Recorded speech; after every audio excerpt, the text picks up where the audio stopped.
Hello and welcome to Power Reflections, a proud member of the Duff Network where we reflect on Wildbow's most incomplete work as it releases. I'm Ruben Morehouse. And I'm Elliot Diebold. Actually, you can refer to me as Mrs. Morehouse for the remainder of this episode. Oh, we're doing that already, are we? Yeah, we'll get there.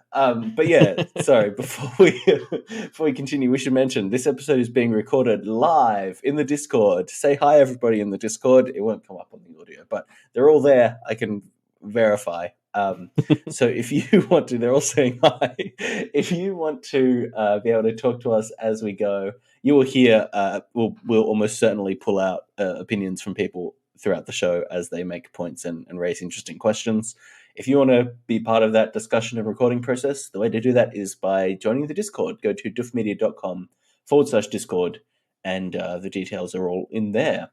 Yes, and also don't forget we are running a costume contest alongside Jenny and Malia over at Pale in Comparison. Mm-hmm. So you can submit any Halloweeny costume that's from any Wildbow work. Yep, doesn't just have to be other verse; can be No. any verse. Yep. So the details are in the description down below. So I think this comes out about a week before Halloween, so you got time still to put that crap together. Well, it doesn't have to be crap; it could be good. Well, dealer's choice. Mm-hmm. Also, just a quick side announcement for those who somehow missed it. If you're not on the subreddit or anything, the Pact audiobook finished this week. So if you are still needing an excuse to get into Pact and you have time to listen to this podcast, you probably have time to also listen to the Pact audiobook. So now you can. The whole thing is there. Yeah. It's a pretty gargantuan achievement for sure, the audiobook. So it's exciting that it's finished. It's like a full thing. Yeah, and we've even put together a version of it that is combined with Deep Impact as well. So if you want to listen to us ramble about Pact in between chapters, that's available to you as well. Yeah, that's fun. I might do a full re-listen and just skip the parts that are our episode because who wants to listen to that? Yeah. On with the show. All right, so here we are here to talk about Fallout 14.4 and 14.5. Starting with 14.4, we're in Avery's head. Avery is prepping herself for her. It's not her first day of school, actually, is it? But I have it in my mind that it's her first day of school. But actually, she's missed the first day of school, hasn't she? So she's prepping herself for school. Yeah, I think this is like a week into school, isn't it? She's been going for like a week at this point.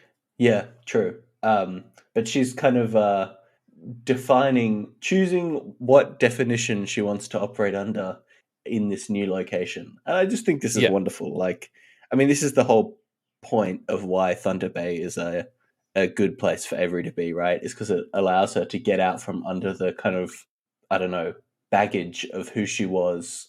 Yeah, as she has been growing up, now that she kind of has more of a strong identity that she wants to stand behind, not just as a gay woman, but as somebody that's kind of coming into her own. As I want to use the word like proud and pride, not necessarily referring to her, to the pin that she puts on her bag, but just like she feels more confidently herself in a very tangible way.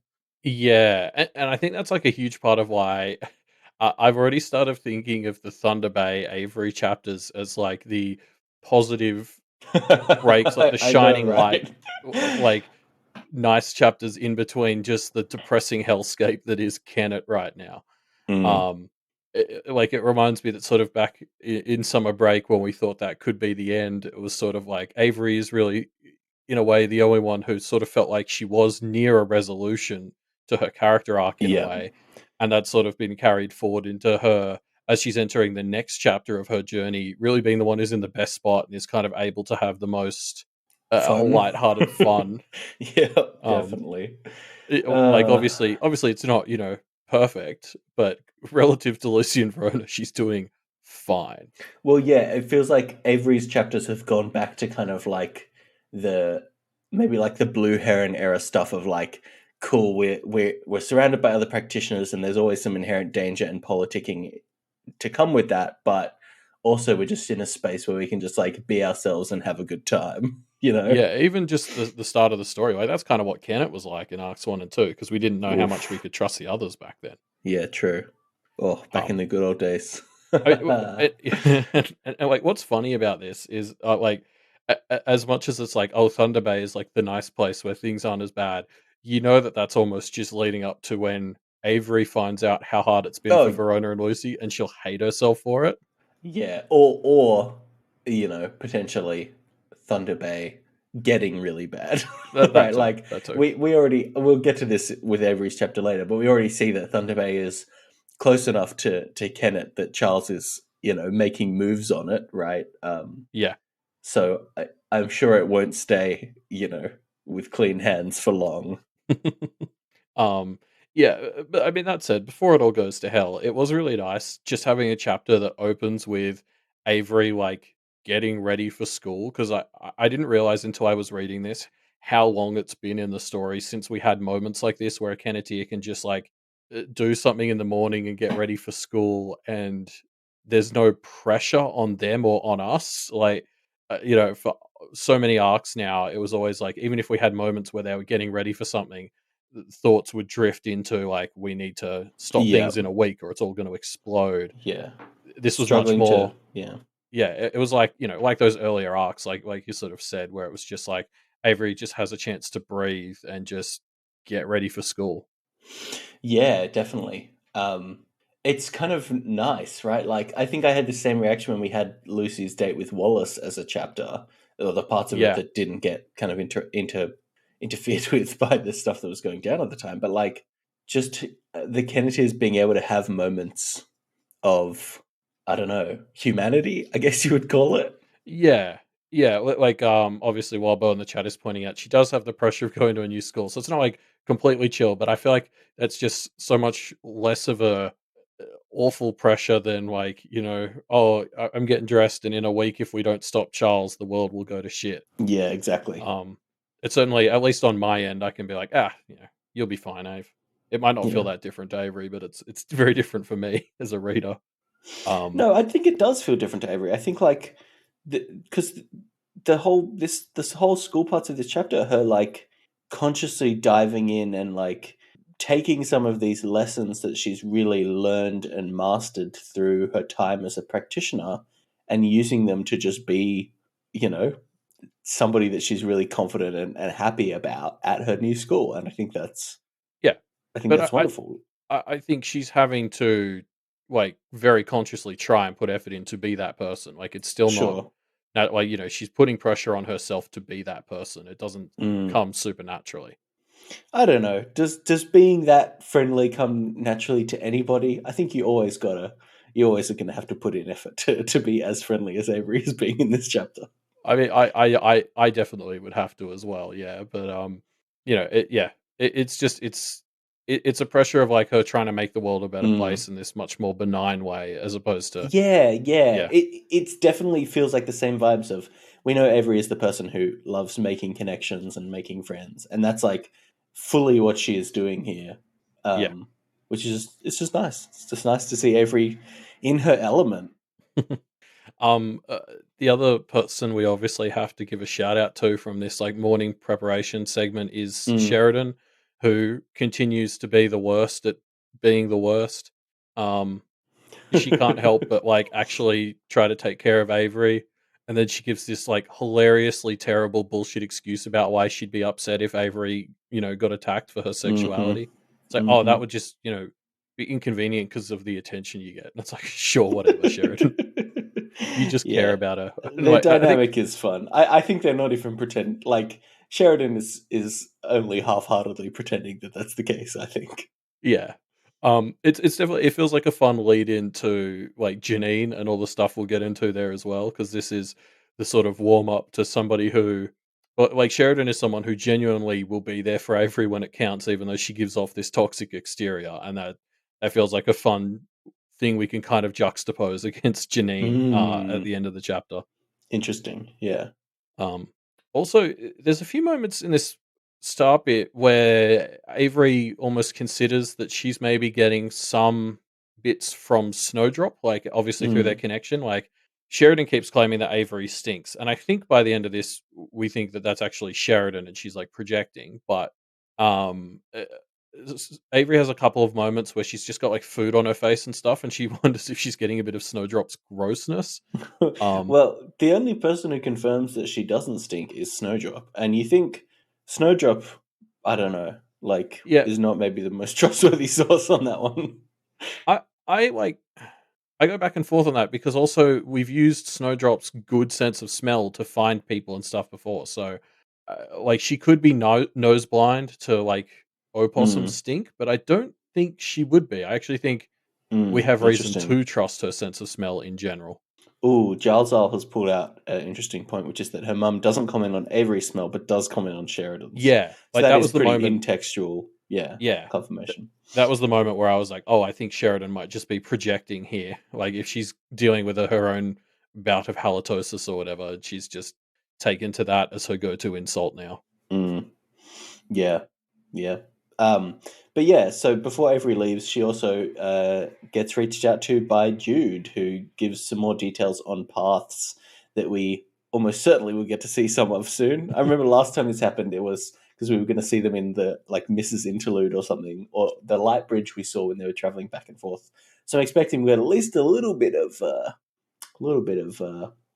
visiting these paths. Hopefully, which is your favorite? What are you vibing? I mean, just conceptually, I love Kick Can Alley. Just like as a reminder, I think it's very easy to start thinking of the paths as all being these ones that are kind of epic personal journey Yeah, with the yeah. boons and stuff. But that's just those, like that's our bias because those are the ones practitioners are interested in. Mm. And I love Kit Kat Alley just as a way to remind us that some of them are just dumb bullshit. Like this Well, one is it's so nothing. It's just but the thing that stood out to me about it the most is like this is because of the systems of the Otherverse are built around like the things that people focus on or the things that are common between different societies and stuff like that are obviously going to kind of be represented as paths, right? Because like kicking a can along a road is such a like I don't know, like a universal experience, right? Then of course there will be a path of it, which makes me think I'm going to put this predicting hat on right now. 100% chance there we are going to hear about before the end of the story. Well, but block your ears so that you aren't biased.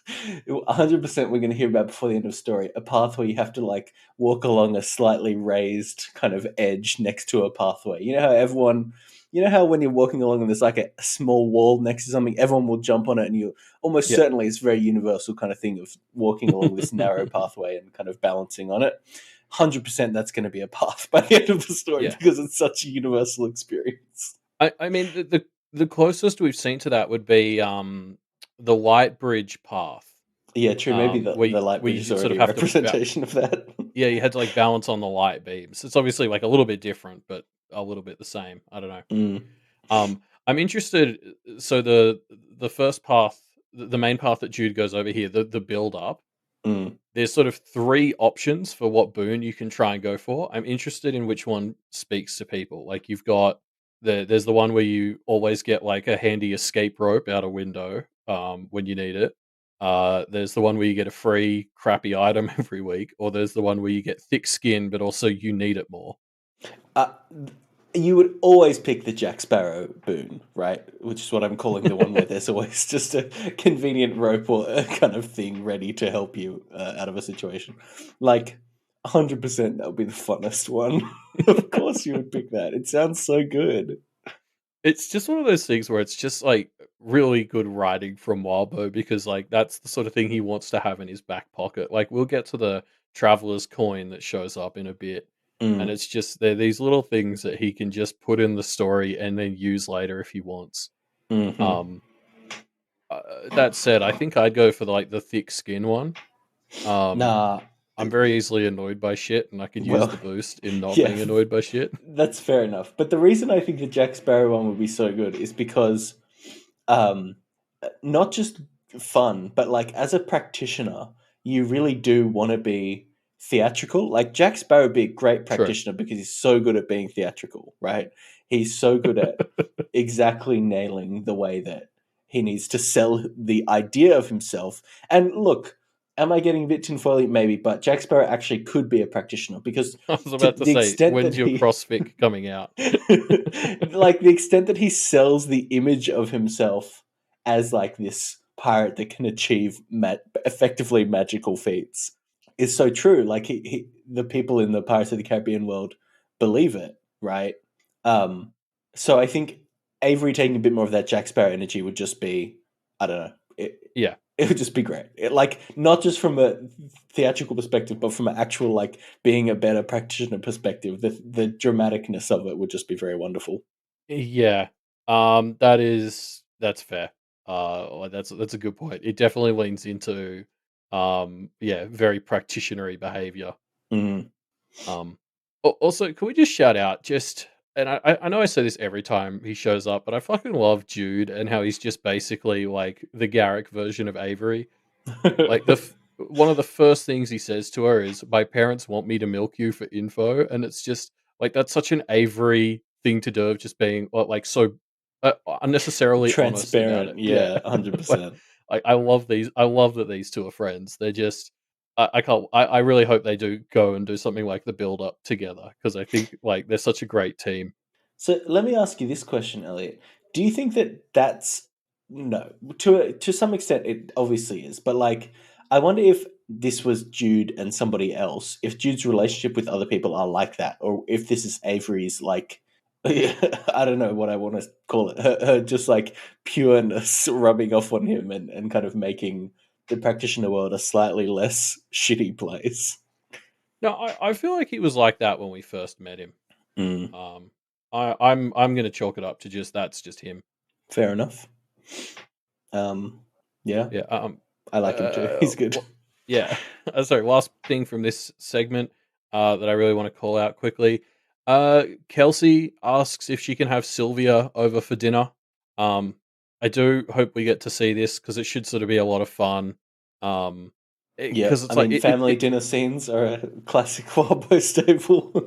yeah. Oh, and also I just love the idea that with Kelsey, like we've talked a lot about how Kelsey does seem to be stepping up and trying to be like a better parent after failing Avery, and after Connor did not a great job, and this is like her not just looking out for Avery, but also like she clearly wants to make sure Verona doesn't go through something bad. Like Mm, this is Kelsey really looking out for Avery's friends as well, and so I really yeah. like this, and I love to see how Sylvia handles somebody else like this, trying to be like, "Hey, Brett is like really fucking bad." Mm, Um, and also I think it's fun as well because if Verona finds out about this, she's gonna fucking hate it, hmm. and so that Avery will have to deal with the fact that Verona is pissed at her and her mum. Yeah, yeah. I think it'll be interesting to get that interaction with Sylvia because I feel like we haven't seen a lot of her reaction to all of this CPS stuff, right? Like, Yeah, obviously she knows about it because she was there when Verona was talking to the CPS guy while they were together and blah blah blah. Like obviously she's aware, but I feel like we just haven't seen a lot of her response or the actions she wants to take to it outside of I mean I guess we have. I guess she's been things like staying over with staying longer while Verona was at Jasmine's and stuff like that. We've seen some of it. It just doesn't. yeah. I don't know. It hasn't felt like much from her, has it? I think she started to appreciate how real it was for Verona, but like it'd be like what we don't have is like have her hearing from like Verona's friends' parents being like, yeah, Brett is not good. Like I think she appreciates that it's real for Verona, but maybe she doesn't sort of appreciate how objectively terrible Brett is. Mm, mm. Yeah, yeah, yeah. We'll Anyway, see. I'm excited to see how that interaction will play out. Definitely. Yeah, yeah, exactly. And especially like something else that comes up, like obviously Avery mentions how Sylvia isn't really a kid person, um, and there's some stuff here that I think we touched on a bit last week, but I continue to be interested in the way that like Avery is the middle child in this Kelly family of the five of Mm, them, and she was kind of getting treated as a bit too much of an adult, but also simultaneously not being listened to in Connor's place, mm, where she was the eldest and now she's moved here, and she's the youngest, and that kind of means she gets dragged up to the level of the other two rather than kind of pushed down. Um, Yeah, that's a really good point. and like that's sort of something I'm really interested to sort of see continue is obviously Kelsey is just kind of objectively better at this than Connor is, but also Mm, how the aspect of Avery being the middle child and being like grouped into whichever of the two groups she's in, like how that affects things as well. mm, yeah, yeah, yeah. We'll have to see. I do think it's funny. Like you're right. Avery's maybe being lifted up to the level of her siblings, but like she's already kind of there, right? Like, Well, yeah, she's arguably more mature than those two in a bunch of ways. Like we have tons of yeah. little examples of that. Like she's the only one who just naturally puts fruit on her breakfast plate. Mm. Her mum has that weird obsession with vitamin C, which I won't get started on my opinions on that whole thing. But I mean, fruit is good. Yeah, yeah. Anywho, so Avery heads off to school and meets her new best friend, and maybe more, Janine, who has some hilarious jokes before asking Avery out. This Janine thing got me so good. Like Janine is extremely similar to most of my high school friends and kind of who I was in high school. Mm, And I got totally swept up and think she was tons of fun and just kind of brushing off Avery's concerns. Like there kept being a few moments where I was like, oh, it's a little bit pushy or whatever, but it's fine, Avery needs that or whatever. And then Avery sort of lays it all out at the end of the chapter, and I was like, oh god damn it, yeah, this is part of why I don't talk to most of my high school friends anymore. Like this is I fell into the same trap I did for like all of my teenage years. mm. Yeah, I mean, like, also, after this first interaction, this chapter with Janine, Avery thinks that she felt a bit like she had just weathered a sudden 10-minute tear the roofs off weather event, which obviously Yeah. kind of sets the stage already for just how much Janine is, I guess. But like, even that, I don't think is the worst thing for Avery. It's somebody boisterous who can like help carve out a path for her a bit, despite it being a little wonky. Like, I don't know, I can really see the argument that Avery seems to be holding this idea of like falling deeply in love with somebody uh, on a pretty high pedestal, and I wonder whether just having a relationship that isn't that deep, but just kind of, and maybe gets messy, but just kind of leads to growth for her as a person would not be the worst thing. Yeah, there's almost two sides to this for me, because there's the side of like Janine as a dating prospect, Mm, um, on the one hand, and I agree. I think there's room to argue that Avery could get some benefit out of practice dating with a relationship she knows isn't going anywhere. mm, That said, that doesn't feel like a particularly Avery decision to me. So if she was adamantly against doing something like that, I probably wouldn't like yeah, hold it of against her course. or anything. Um, but like I would probably softly suggest that maybe just getting some practice in basically would not be the worst idea. With like, especially in a relationship where you're not putting too much pressure on it, which is a problem Yeah, that you've constantly run into. yeah, especially when you're like 13 or 14, right? Yeah, Like, I don't know. It's it can be low stakes and it doesn't yeah. really matter. But obviously the other half of this, in terms of Janine, is even if like the dating doesn't go anywhere, Janine is involved in all this same sports stuff. So to some degree, like she's gonna have to be around Janine seemingly a lot. Even if like she doesn't really want to be friends with her, they're gonna be on all the same sports teams. So Yeah, there's gonna be yeah. some stuff to juggle there. Like if Janine gets really shitty about something and they have like a big falling out, it'll mostly be Janine's fault, but also it's going to continue to hurt Avery because Janine Mm, is going to be still around and in all these yeah, sports teams. yeah. It's a good Um, point. and it's kind of sounds like, based on Janine's past, that isn't a good situation to be in. Um, so yeah, I don't know. I mean, it's something that jumped out to me. Obviously, we meet Nora at the end of this chapter, and I like that we've got Avery sort of has two friends that she's made at this school, and one is very clearly leaning into the wolf side of her, and one is very clearly leaning into the deer. Um, Hmm.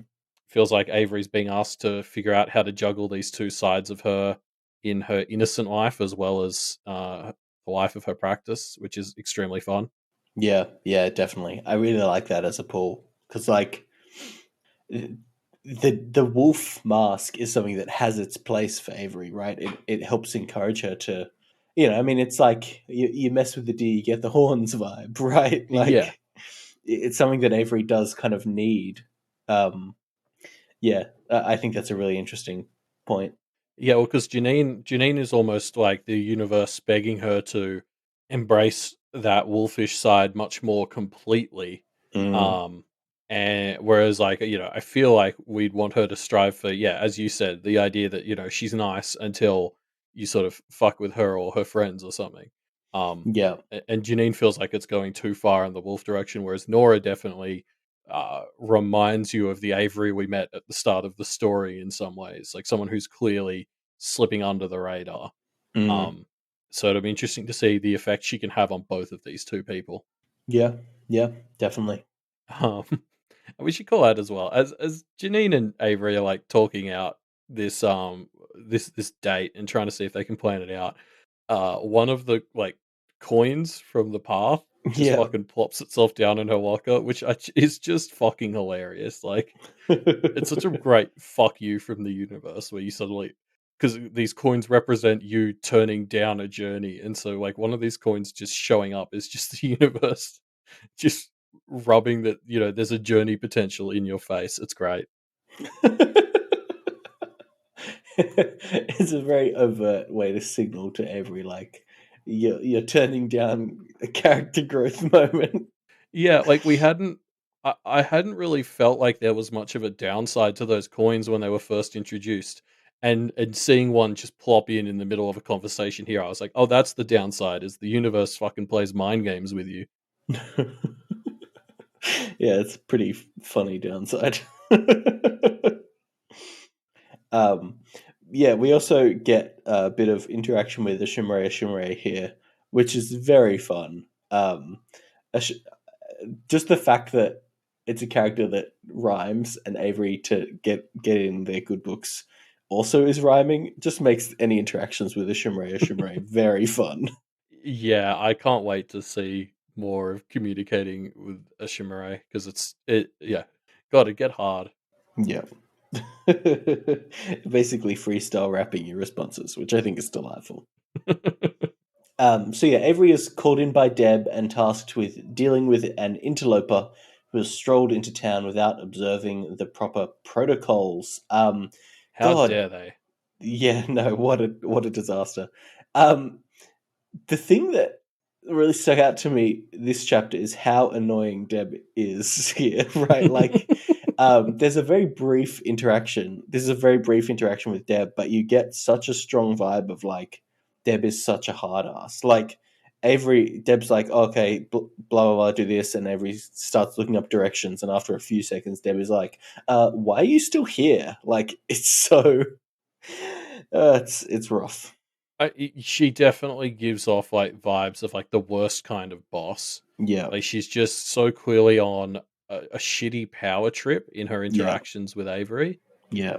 Yeah, you just just everything she said. I was like, okay, why are you like this? Just chill.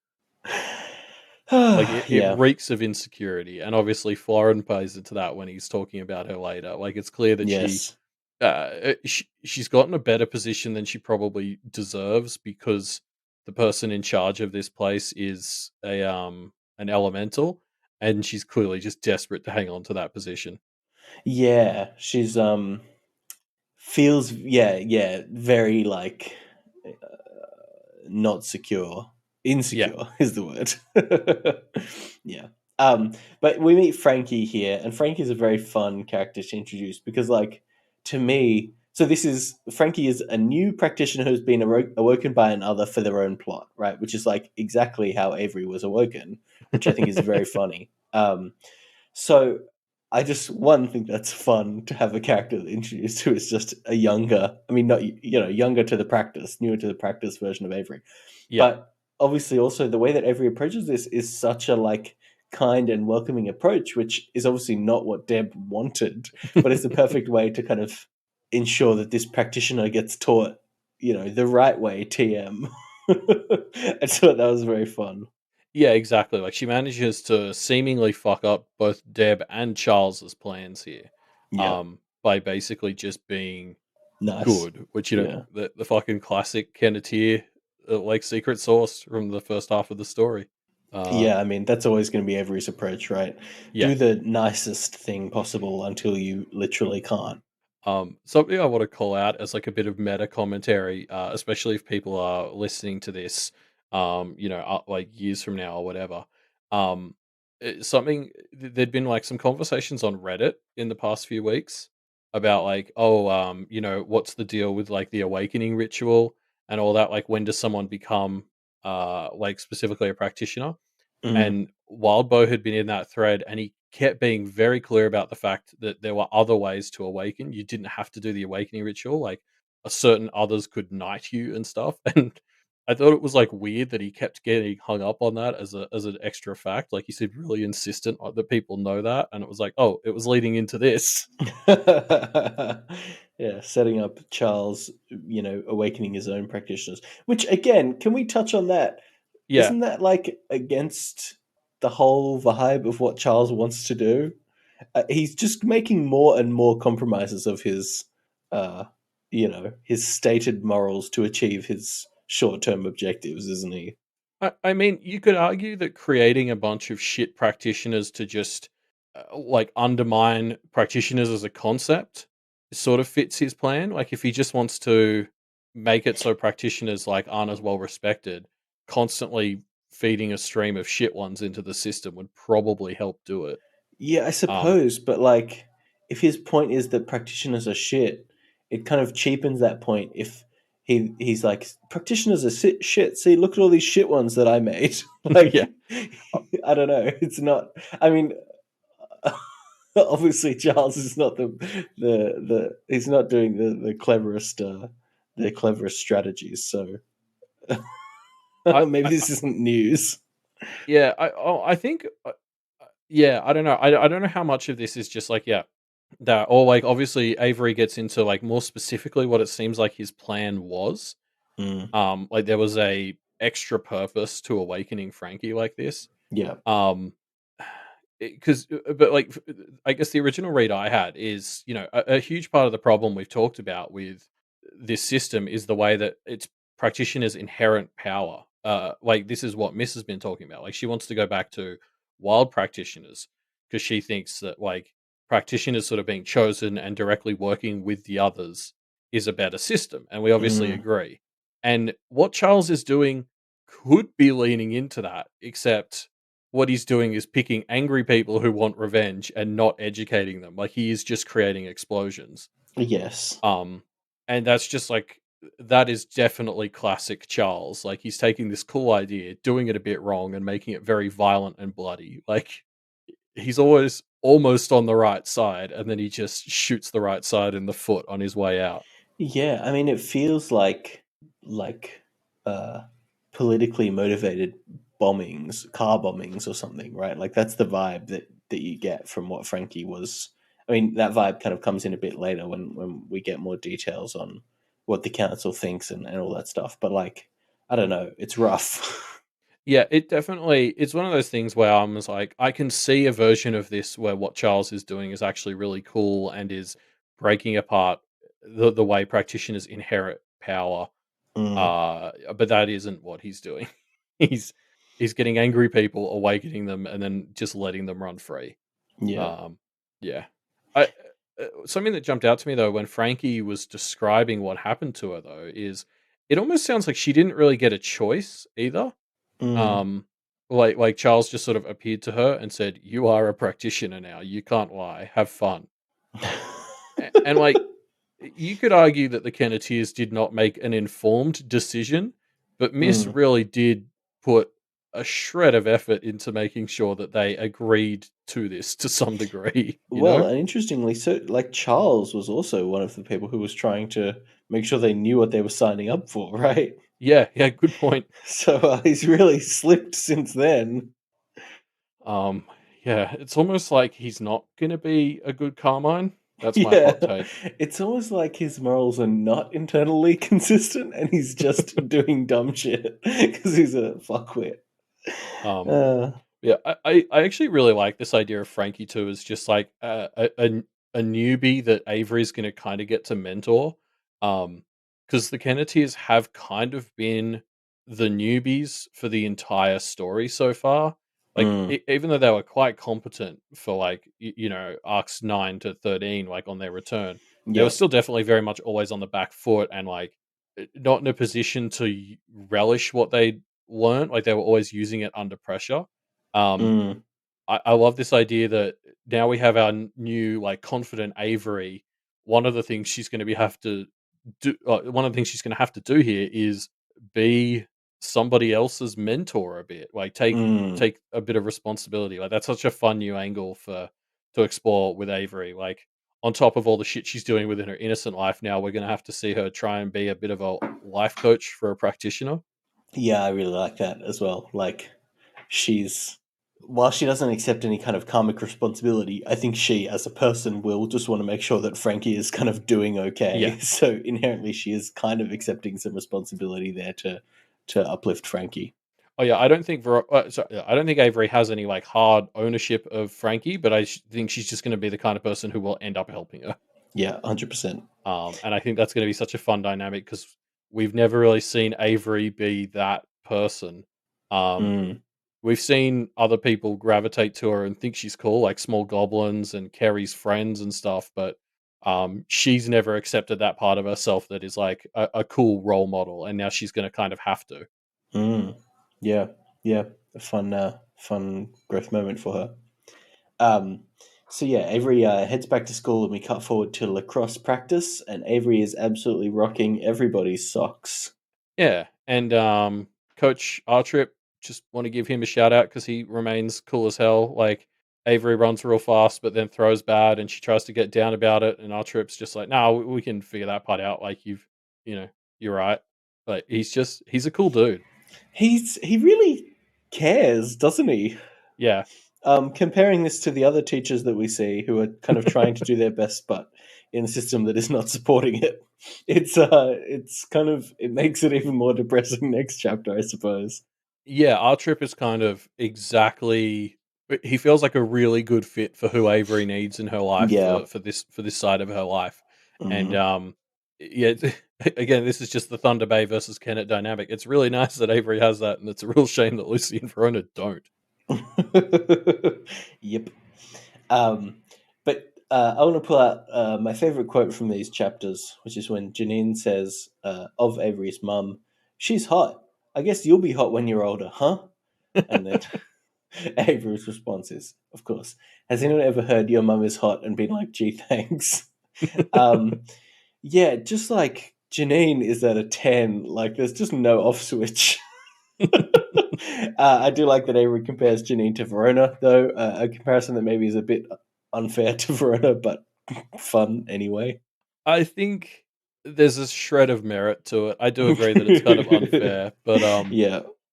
I think more specifically, Avery compares herself to what Jeremy was like with Verona at the start, and I do think that if we'd been in Jeremy's head, there would have been quite a few moments like this where Verona was just say or do things, and Jeremy's just sort of like a deer in the headlights, just sort of like, "Oh, what?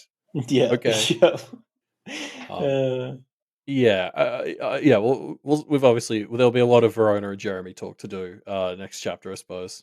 But mm, I think it's a an unfair but not unfounded comparison. mm, yeah. But so we jump forward to the council meeting where Frankie is kind of introducing herself and making her case, and Frankie is allowed to stick around for now.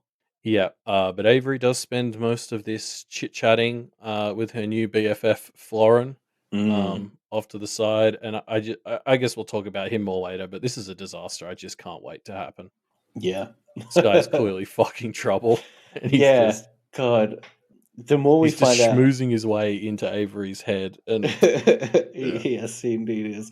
The more we find out about all of the Thunder Bay practitioners, the more like they're a perfect example of the practitioner status quo, right? Like, so obviously we've got Hugh Legendre here, and they were the ones who just like go around exterminating goblins with no real thought of like goblin sentience or anything. yep, Which is a great mark of like, I'm sure they're not. I mean, we don't know, but it doesn't seem like they're like evil people, but they're clearly doing something that is just kind of brutally, coldly immoral. Yeah, and I mean, yeah, as you said, you can kind of say that about pretty much everyone around here. Um, I do think, yeah, like my memory of the conversation with Millie Legendre, which was really the most we've seen of the family, was Mm, very early in the Blue Heron arc, and she was the one who was definitely like, "Oh, even if there are nice goblins, and I don't think that there are, but if there are, it's not worth saving them to let 100 bad ones go." mm. Which is obviously very antithetical to like Miss and Lucy's entire vibe. Well, and to what a lot of people would think about Yeah, the justice system, the amount of like how many guilty people is it worth to prosecute an innocent person, right? Like a lot of people would say, actually, probably there isn't a number that, or the number there is high, I suppose. yeah, yeah, exactly. Yeah. Um, Anyway. there's also a really interesting discussion here between Otis and some of the others about what rules Charles can only bend versus break. Mm, Um, and they sort of carry on for a while, and it just definitely read to me as like hubris from Otis, who is like, he can't do this. That's just a law that can't be broken. And I was like, oh, that's fucking famous last words, mate. Like, uh, yeah, especially for Otis, who we learn more about, but like his whole thing is that he subverted the expectations of this witch to kill her, right? Like yeah. you would think he would be a bit more open to the concept that sometimes things don't always go the way you expect them to. Yeah, yeah, and just like a big theme in this chapter is consistency, and we'll talk more about Mm, that at the end, I reckon. But um, like the whole thing with these laws and the Seal of Solomon as a whole is like those laws only hold sway while the system as a whole does. Like if you yeah. weaken the seal by bending all of its other rules, that's going to weaken the sway of the other laws. You'd think, and like surely people like Florin are thinking like that, and I just have to imagine Otis is just too stuck in certain truths being true. Yeah, yeah, definitely. Um, Otis is a very interesting character because when we found out he was a Black Forest trapper and what that meant, like obviously the assumption was that he was luring Hansels and Gretels to their death, Yeah. right? And we find it's a little bit more morally complex than that in a very practitionery way, where he murdered the witch that was doing the evil shit and took over her bus line and now has turned it into some kind of like slightly more karmically justifiable way to punish people who enjoy hurting others, which is very interesting and Yeah, a lot better than we thought it would be. But because yeah. you could argue the witch. It, maybe this is a really ageist thing to say, but you could argue the way the witch was targeting old people was already better than the average Black Forest trapper who we're told targets kids. Mm, Um, but then yeah, Otis takes it sort of another step further, and he's sort of explicitly not targeting innocence with a little I. yeah, he's Um, he's pulling a real Dexter strategy of I'm yeah, doing something yeah, evil, but I'm doing it against the bad people, so therefore it's okay. yeah. The concern with that for me, and like Florin really seems to bring this up too, just because he's a great guy. Um, like this is a world where the type of power you're getting really matters and shapes everything Mm, that you do. So the mm. fact that Otis is basically being fed by a network of things that's stealing, like enjoying hurting people, is like I respect that he's trying to find one of the more moral ways to do what he does, but also this guy's getting chock full of energy that's like enjoying hurting people. Like that's a concern. Yeah. Yeah.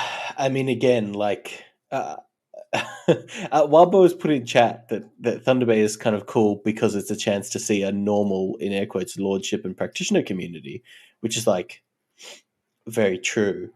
I think every practitioner that we see here is, again, like we were saying, like status quo practitioner, which is they might not necessarily be overtly evil, but they're part of a system that is clearly and the things that they are doing clearly have some really slimy areas, right? Yeah, Um, well, because we yeah. did like sort of touch on that last week when it was like, oh, Thunder Bay, we're finally seeing one of these lordships. We're seeing what this system looks like that Charles and everyone else sort of hates in its like, this is a lordship which we'd heard about, but we're finally seeing. Yeah. Um, and yeah, you're right. Like the big takeaway from this chapter in particular is we kind of finally find out what a lot of these people do more concretely, and it's all like, yeah, Otis has found the best way to be a Black Forest trapper, except for Yeah. just not being a Black Forest trapper. You could just not do this. Like it's still bad. Um, Yeah. It really yeah, feels like they've found ways to exist that are just morally justifiable enough that they're not going to be like stomped out by somebody, but yeah. not also not great. And I mean, like that's that's That's the whole society, deal. right? Yeah, It exactly. or like, the people who, like, just don't quite do the bad version or the illegal version of the bad things Hmm. will get a lot of power for it. Mm. Um, so yeah, Otis is gonna be interesting because it yeah, it seems like as far as Black Forest trappers go, great guy, but also fucking terrifying dude, and it's a bad, it's not setting a high bar. Yeah, yeah, yeah. Um, so yeah, Avery kind of figures out here that Frankie is what Charles was maybe trying to do, effectively causing collateral damage to somebody, possibly Florin, possibly somebody else around Thunder Bay, effectively just setting off bombs to fuck with the local practitioner community, right? Yeah, it'll be interesting to see if this was Florin because he's Muss's mate, or knowing Charles and Marissa, they might have actually been going for like the Lord or Deb to get to the Lord. Who knows? Yeah.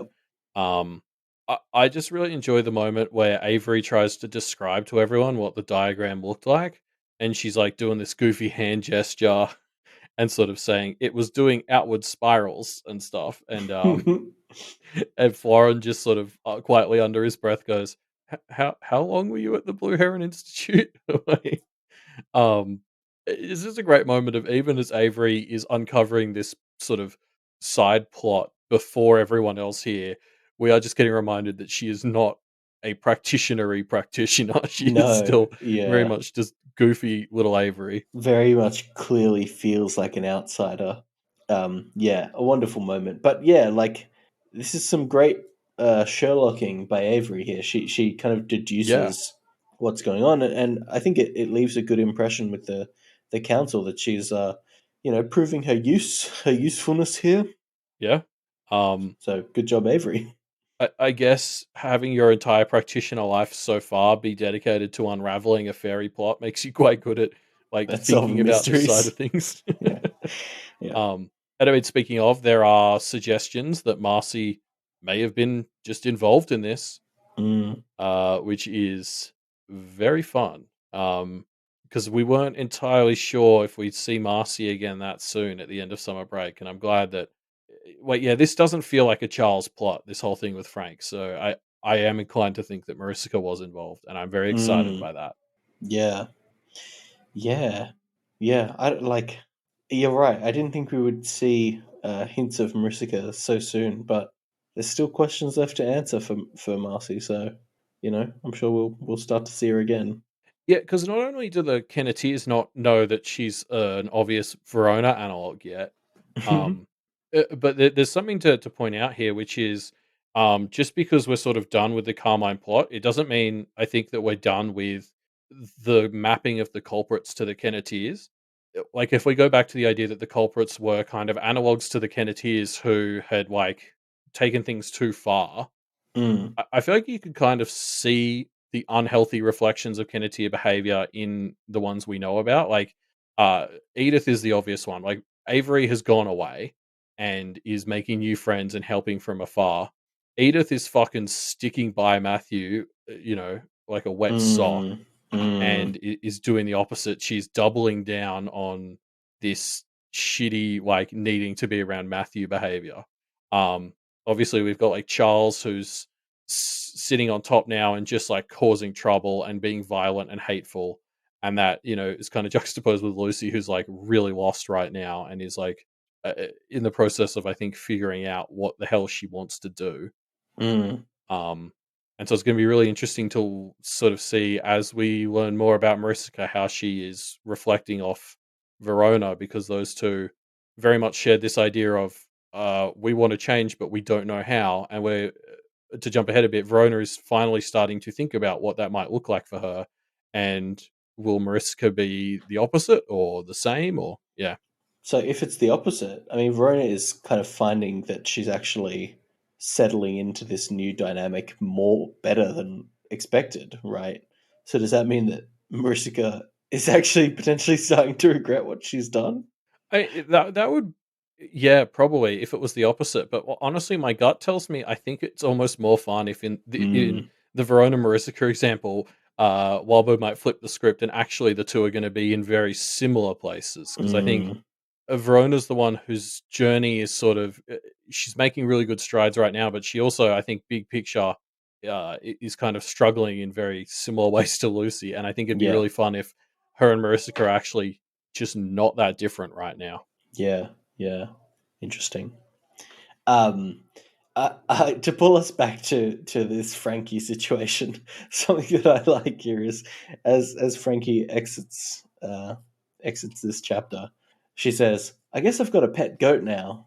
Unless either of you want a goat." And just like to me, this is such a great marker of she just was like bought a goat or stole a goat or something and was like gonna sacrifice it. Like the fact that she's just kind of willing to just like do that feels kind of messed to me, right? Like it doesn't bode well for her moral compass that she was just kind of like, you know what, why don't I just pick up a goat to sacrifice on the way, like without really thinking about it too much, seemingly. I don't know. Yeah, maybe less of a statement on her moral compass and just like her ability to think shit through. Like, because it kind of sounds like her vibe was just like, oh, I seem to have gotten my powers from Satan, which we didn't talk about, but she kind of thinks Charles is the devil, which is hilarious. Um, and And she and just so just leans into it and is fully yeah, immediately willing to be like, yep, all right, I'll just get a goat to sacrifice. Like, I guess no I'm a Satanist questions now. needed. Like, um, yeah, which yeah, I suppose yeah, the fact that it didn't really occur to her, that maybe sacrificing a goat is bad. To your point, is like a critique of where she's at morally. But yeah, overall, I feel like the more important thing is she clearly just doesn't, yeah, isn't really thinking. And Charles took advantage of that. Yeah. Yeah. So yeah, Avery gets a bit more conversation with Florin to find out a bit more about him, and obviously finds nothing good. And we kind of talked around this a bit, but like, yeah, Florin seems nice and is kind of a nice-ish person, but is again very much a status quo practitioner. Like, even to the extent that it seems like he was going to be working with Musa to, Oh yeah. raid Kennet. Oh, he can't confirm, Ruben. He can't. Well, yeah, exactly. He does So everything he can to say yes without confirming it explicitly. yeah, and just it's like again, like seems like he's being kind of nice, but is like a perfect example of a status quo practitioner. Not like if we were gonna like line up all the practitioners on one side as the really evil ones and on the other side as the really good ones, really middle of the pack. And that just is like worrying because these middle of the pack practitioners are the real bulk of who is going to need to change if we really are changing the establishment.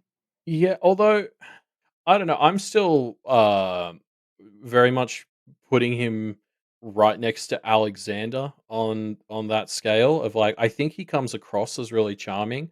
Mm, But he gets directly compared to Fairy in this chapter, which I think mm. kind of tells us that we should maybe think that Be the wary. charm is Yeah. bullshit. Because like really his reasoning here, like the way he sells it, he's like, yeah, look, you know, what my family does is super bad, but don't worry, I only do it when people pay me a lot of money.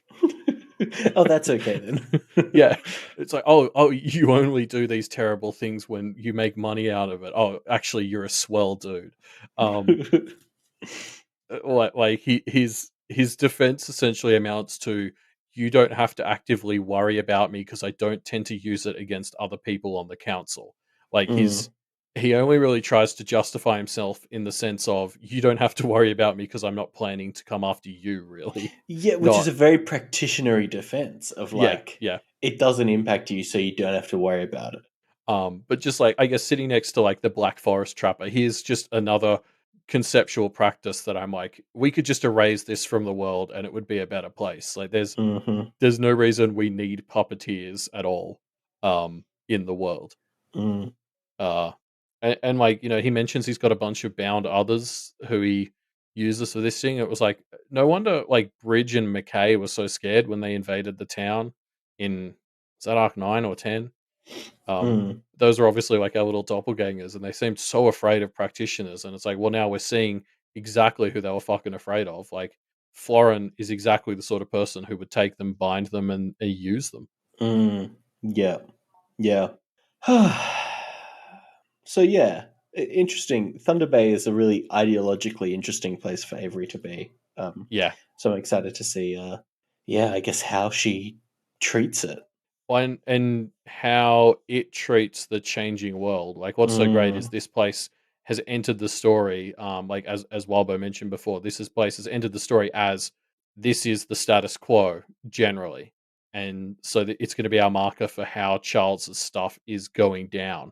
Yeah, is Charles actually doing what he wants to do, or is he just fucking shit up? Yeah. So yeah, Avery goes back to school and is tasked with some group work, so decides to team up with the people at risk of being left out like she once was. She meets Nora. Interestingly, there are 4 people in this group. One of them we never learn the name of, so that person is delegated to just be in the background and never Awkward never get a guy. name. Yeah. Awkward dude who never gets his time in the spotlight, which gives me major like fucking George from Crazy Ex-Girlfriend vibes of like the character who likes Yes. Avery's like, oh, I'm gonna make sure I can help bring these background characters to the foreground and get the spotlight on them. But not Shut you, up, not George. you. Yeah. Anyway, so yeah, she meets Nora, who is painfully awkward but seemingly nice new friend. Um, yeah, I guess before we get into Nora, I love like this is the culmination of the stuff we were talking about, and the chapter was talking about at the start. Like Avery sort of, got that courage. She put on like her pride badge, and she was sort of ready to go. And here she really acts on it, and she's improving the world by just being like, "Hey, this used to be me. I'm going to try and make sure that doesn't happen to people." Like Yeah. she's coming out of the other end of her hardship and trying to lift everyone else up behind her, and that's what she's doing to Frankie too. Like that's just who she is, and it's so good. Yeah. And it really seems to like work. Like, you know, well done, Avery. Like she's so nice. Like, and it's you can just kind of see in Thunder Bay how it's working. She's ruffling a few very kind of establishment feathers, like Deb particularly, but also she was able to stay in Thunder Bay. She was able to de-escalate the Frankie situation. She's been able to make friends at school. Like she's fucking killing it. Yeah, I mean, yeah, it's just really good to see. Like she again, these Thunder Bay chapters are just really They're nice, aren't the they? heartwarming ones where we get to see Avery just kick ass. Yeah, and then obviously, yeah, we meet Nora, who's just her just shocking ability to hold a conversation is kind of endearing. Um, So awkward, unimaginably awkward. I love how Avery's like, my name is Avery, and Nora's like, I know because people talk about you. And then this is pause, and Avery's like, I said that so you would give me your name. Oh, what a nightmare. Yep, hilarious, absolutely hilarious stuff. Um, so yeah, yeah, Nora's a fun character. I like what you said earlier. Like, really feels like a marker of the dear Avery, not necessarily old Avery, but like an Avery that has lent more into that dear persona. Yeah, I'm just super excited to see where Nora and Janine go in terms of how Avery will fit them into her life. Yeah, Um, yeah, and I mean that's really the end of the chapter, and there's so much going on just with Avery. We need to talk about the fact that like Wobbo's just able to juggle so much. Like we're just talking about Janine and Nora, and like there's this civilian side of Avery that's juggling the wolf and deer sides of her. Now she's obviously got Frankie that she's going to have to deal with on top of all the other shit on the council. She's got like her home life where we're got some little threads going on. Like just uh, if it was just Avery now, like if we just had a story from here that was just about Avery, there's more than enough plot threads to Yeah, keep it going. It's crazy. definitely. Yeah, yeah, I agree. Um, but yeah, God, Thunder Bay, what a fun place, huh? I love it. Of course, Yep. there's one more thing that we need to discuss before we round out this chapter, Elliot, which is The ship who in wars. ship wars. Yeah, do you ship Avery, Avery, or Nor Avery, huh? Or Libert-Avery? There's a few options. um. So Or yeah, yeah, it there's was funny. Like Avery really introduces herself to Nora along the mm, lines of like, "Hey, why don't we just hang out and be friends?" And I kind of, pending seeing more of them together, I actually kind of dig the vibe of them just being friends. mm. I don't know whether it needs to get romantic, and then especially if they're like just naturally super tight and friends, and then Avery does try to pursue this sort of practice relationship with Janine that she's not even really into. Um, I think those would be fun, and then obviously, I still kind of do just ship Liberty and Avery a bit. So then I want to see Liberty just fucking storm into town and do some weird shit. and fight, Hugh Legendare or whatever. Um, no, but the thing I wanted to talk about, Elliot, is What do I? who. You didn't say whose team you're on. Oh, I'm on Team Genevery, I think. Just because I want to watch the fireworks. Um, but the real question is, Elliot, of all the characters we've met in Thunder Bay, who do you think is a secret practitioner? Oh god. Do you think Nora? Do you think Janine? Do you think Janine's brother, whose name I've forgotten? Ollie, I think. Coach Artrip, secret practitioner Artrip. No, it'll be random boy whose name we don't know. Oh yeah, background boy. He's like a Miss esque character where people Yeah. just can't place him. He doesn't. He never gets a name. The faceless boy. Um, background boy. Background boy is everyone's favorite character now. Anywho, so yeah, obviously, next chapter 14:5, we're in Verona's head, and we get a different school, a much less happy school. Yes, and Verona's not even really paying attention to school because she's looking out the window. And Yeah. this chapter basically opens with Verona looking at a cat on a leash. Actually, specifically, what she says is, Sir was at the end of the leash, fighting his connection to it like he was in a battle to the death. Mm. And just, Do you think I that's a was just like, metaphor for yeah, anything, Elliot? no imagery here, everyone. Like, A cat desperately struggling to escape a leash. Verona sits and thinks on that for a moment. yep. And then we move on. Not relevant at all. Yeah. Oh, Verona. But yeah, so I mean, like, here's the thing about this part of the chapter, this first part of the chapter.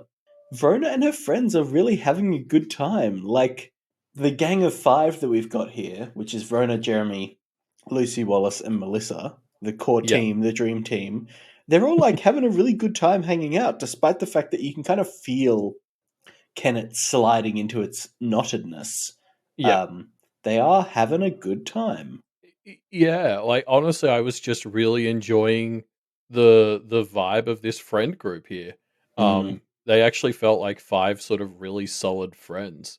Uh in this whole classroom with like Kelsh up the front, you can actually sort of really feel like there's a chance that them and especially Verona will just be happy in this kind of shitty class. Like it's not Mm. ideal, but like you almost I let myself start to believe that Verona would get enough out of this just to continue to be okay and happy here. And obviously that doesn't work out, but we'll get there. Yeah. Yeah. It's I think this is interesting because Verona is seeing this and thinking like Lucy needs this. Lucy is the one who desperately needs this happiness and connection, and not really considering that maybe she would benefit from leading into it a bit more as well. Yeah, I think Verona finding the balance in this stuff for herself is going to be a huge part of where she goes from here. Mm. Um, because I think she has that tendency to go all in on stuff, and I think I think that's going to be a big part of the challenge with the Undercity for her is finding the balance, and that's going to tie into obviously finding the balance between Kennet and the Undercity is going to be directly sitting alongside Verona finding that balance of those two parts of herself. Yeah, yeah, Because something I was like thinking about uh, earlier was like even Durachet came up for a bit of humanity every now and then, mm. and in her case that took the form of just like having sex with guys. Yeah. Um, but it actually kind of sounds like that's what Verona pictures adult her doing too. Now that I think about Very it, so Durachet-esque, actually. Yeah. um, so yeah, it'll be very interesting to sort of see whether if she dives too far into the other city, Undercity, whether she starts to appreciate that she does need a bit of like this stuff with just her friends, and that was what Yeah. Jeremy was in Arc 13 and before that, like he was just her sort of escape from everything, and I think it's important that she holds on to some form of that. Um, Mm. yeah. Yeah. Yeah. Definitely. I mean, the other side of this as well, like since we're seeing this school through a Verona chapter, we obviously get uh, a really heavy focus on just how the school is falling apart and they're desperately trying to keep it together. But it's with this aim, not of actually really teaching them or making the school good, but like making it look like what it used to be, even if that doesn't Yeah. make sense. Just trying to patch it over. Yeah, and trying to keep the same structure, even if that structure didn't make sense now. Mm. And, like, some of the things we hear about is, like, often they're just having, like, 2-hour classes, which is, like, It's a long that's class. fucked. Like, Yeah. I couldn't concentrate for that long. Well, yeah, it doesn't seem like their focus is on actually teaching the kids at the moment. It's just kind of trying to hold on to any kind of stability. Yeah, make it resemble a school in a healthy town. Yeah. Um, like, one of the moments that comes up here at the start is obviously, like, this Mr. Kelsch, the teacher that Verona actually likes. Mm. She gets sobered up because he has this moment where he asks the class, "Oh, what was I talking about again?" And all 30 of them just kind of stare at him blankly. Yep. And Classic. not yeah, that was very reminiscent of moments I had in high school as well. Um, but I think it's, like, extra fair here because it It's been sounds like 2 hours. Yeah. this is the end of, like, a 2-hour class. Of course, they've all mentally left the classroom already. I think even Mm. Mr. Kelch is like, "Yeah, I mean, I get it. I was pretty much there too." This is just not working for anyone. Yeah. I mean, you Yeah. say only 1 hour and 20 minutes. Sorry, we're getting told by chat that Mr. Kelch's class was only 1 hour and 20 minutes. Even That's so. still quite long. Yeah. Especially, yeah, yeah. We had 53-minute classes back in high school. We had 45-minute ones, but quite often you'd get doubles, which would be an hour and a half, but we'd usually get a 5-minute break in the middle. Otherwise, it would be like just a train wreck. Mm. What was surprising to me actually is that they didn't have recess. We definitely had I wouldn't have survived without recess. You need that other Yeah, I break in had the middle. recess in high school. Is that Yeah. not maybe in Canada? I was about to say maybe in Canada they didn't have recess in high school anymore. Like, oh, because we had like 2 and a bit hours of class, then Yeah. recess, then an hour and a half, then lunch, then an hour and a half, and I couldn't have done any more than that. Wow. In America, you have no recess in high school. God, no wonder high school is such a train wreck over there. Yeah. Like, so you Wow. only have 1 break in the whole day? That's That's messed. yeah, that's insanity. Like, I don't know how you would cope without that half an hour of, like, break after 2 hours. Yeah. We had 2 classes, recess, 2 classes, lunch, 2 classes, go home. Yeah, There you go. Wow. Every time I think I can't learn a new terrifying fact about the American school system, it there it surprises is. me. It exceeds expectations. Actually, Uh, we talked earlier about because I'm assuming you guys had school uniforms as well. mm, Like it always weirds me out hearing about American and Canadian schools where they just got to choose what they wore to school. yeah, how Like, strange. yeah, what an extra amount of stress I just didn't need in my life at that age. Mm, yeah, totally. Like, who has the time to worry about what they're wearing? Gosh, can't imagine. Um, uh, let's go back into the story with a classic Verona moment as she has an actual emotional heart to heart vulnerable moment. She of course has to end by ruining it with a finger guns and a tongue click. I love how that's Yeah. just turned into her signature. Oh shit, this is getting emotional. How do I get out of this? How do I bail from this vulnerable situation? um, Showed I too mean, much emotion. Cannot compute. my favorite part about this though was the thought that like, because we obviously hear a bit more about her injured hand in this chapter, and I was like, fuck, if her injured hand had taken away her ability to do finger guns, she'd be in a Oh, much worse spot. what a classic Otherverse ironic twist of karmic justice. That was You that tried could to be do. the You tried to put yourself on the line, and now you've lost your ability to your coping mechanism for awkward situations. Oh, tragic! It's like an episode of the Twilight Zone. that would be the special like event she missed out on, is actually just her ability It's to finger finger gun out of guns. things. Yeah. Cool. Um, but yeah, I mean, it's obviously it was really nice here seeing Verona take this time. Like we've just talked about how Avery was doing so much of this. Like this is Verona putting her feet back in the system or the school Mm, system, which like in the Verona story at the moment, the school system has basically become our metaphor for just like the widest system of society. mm. Um, and she's like put one foot back in, seen something good she likes. She likes Mr. Kelch. She thinks he's pretty good. And so she actively takes this time to go up and be like, hey, you're doing a good job. Like, thanks. And sorry, like that I wasn't paying attention. And Yeah, it's really nice. And you're like, oh, this is my moment of hope for Verona and her ability to keep one foot in the system. And then to jump ahead a bit, we're about to see that he just fucking he's leaves, gone. Yeah. and it's just like, oh, like that was the moment where I was like, well, we're fucked now. Like Verona's going Yeah, to go back to Verona's the going to double Undercity. down on. Yeah, exactly. Tragic. Yeah.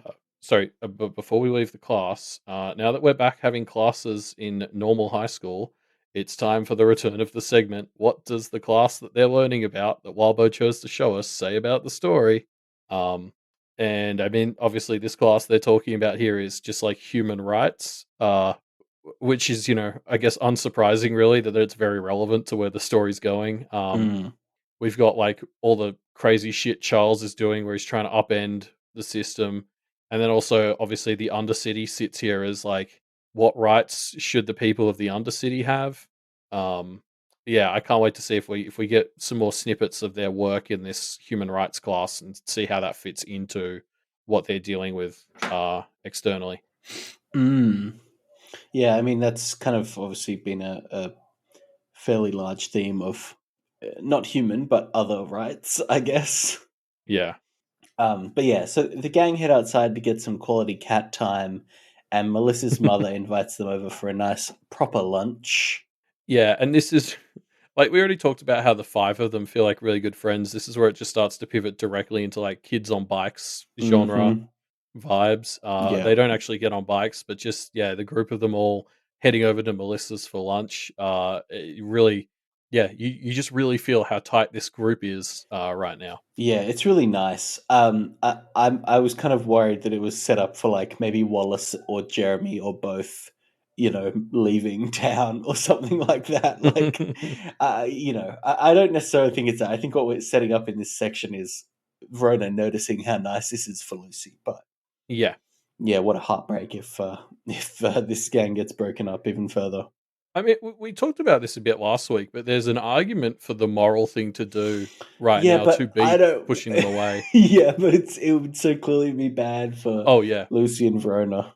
Well, that's the dilemma, right? Is like arguably it's better for them to ask them to leave, but also it hurts you.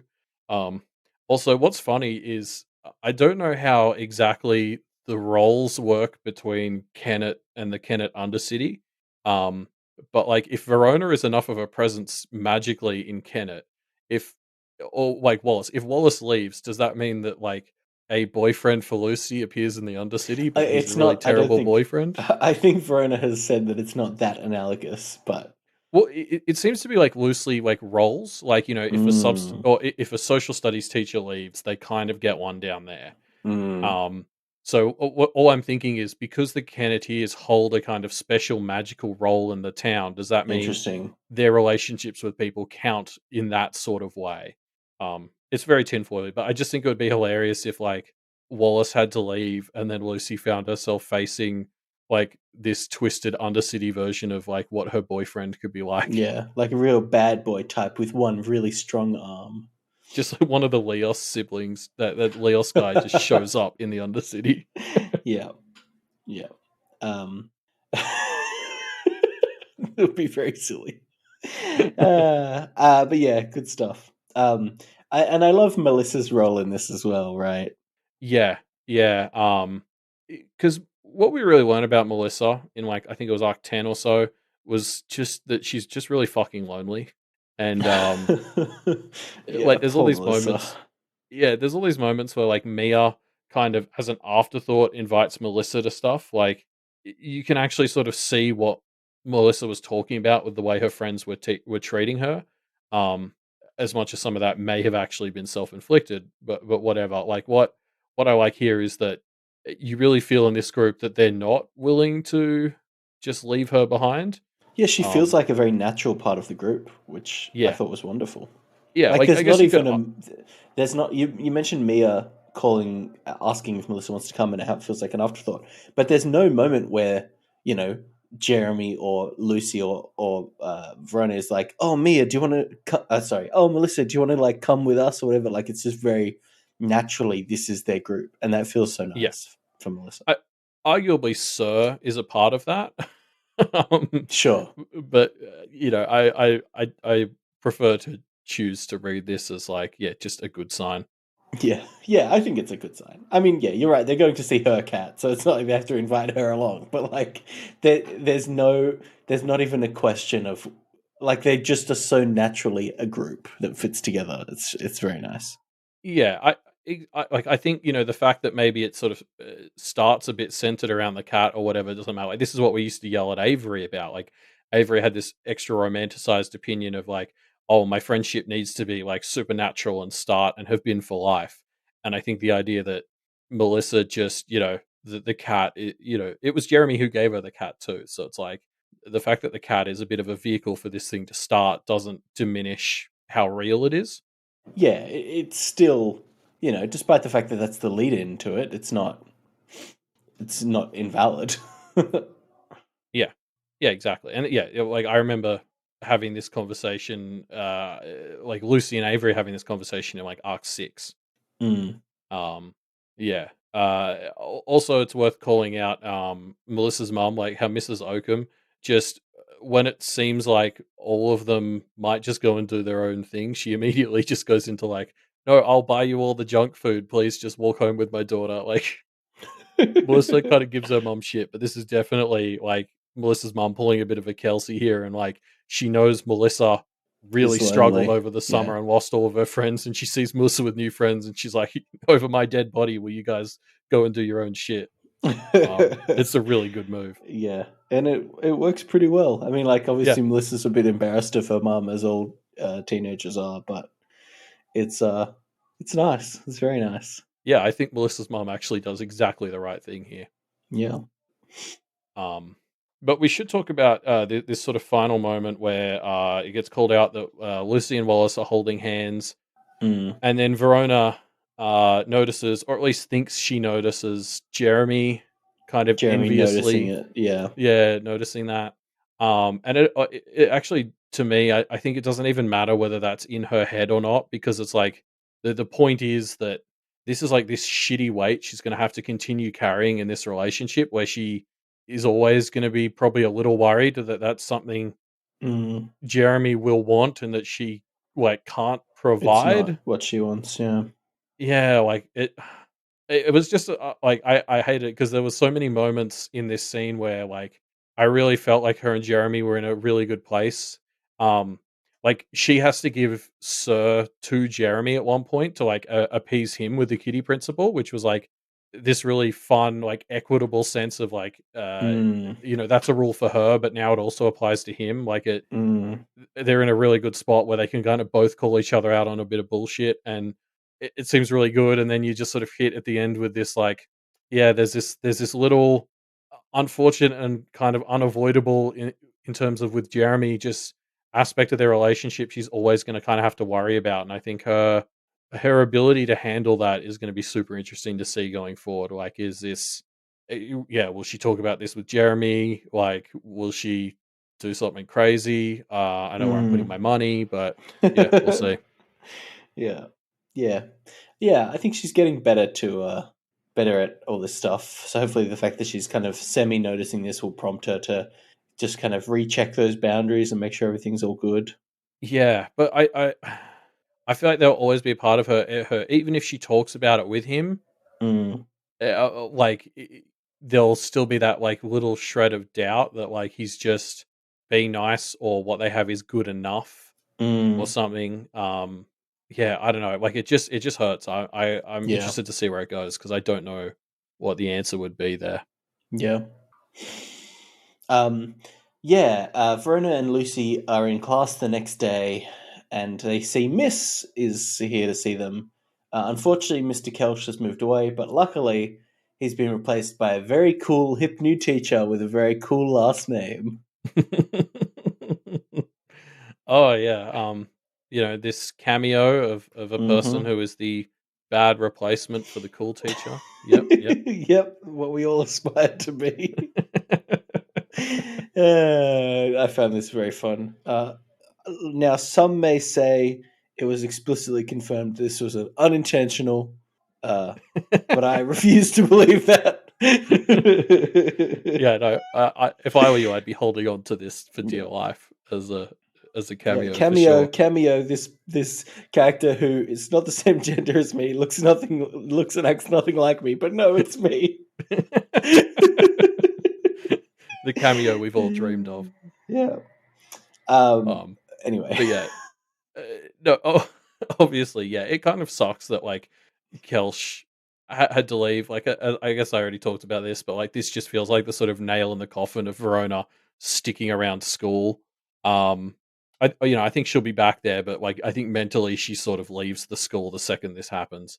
Mm, Um, a- and I mean, I guess this is sort of another aspect of Verona's journey that we need to sort of touch on here. Which is like Kelsh leaving feels like it undermines the good thing she tried to do to fix the system.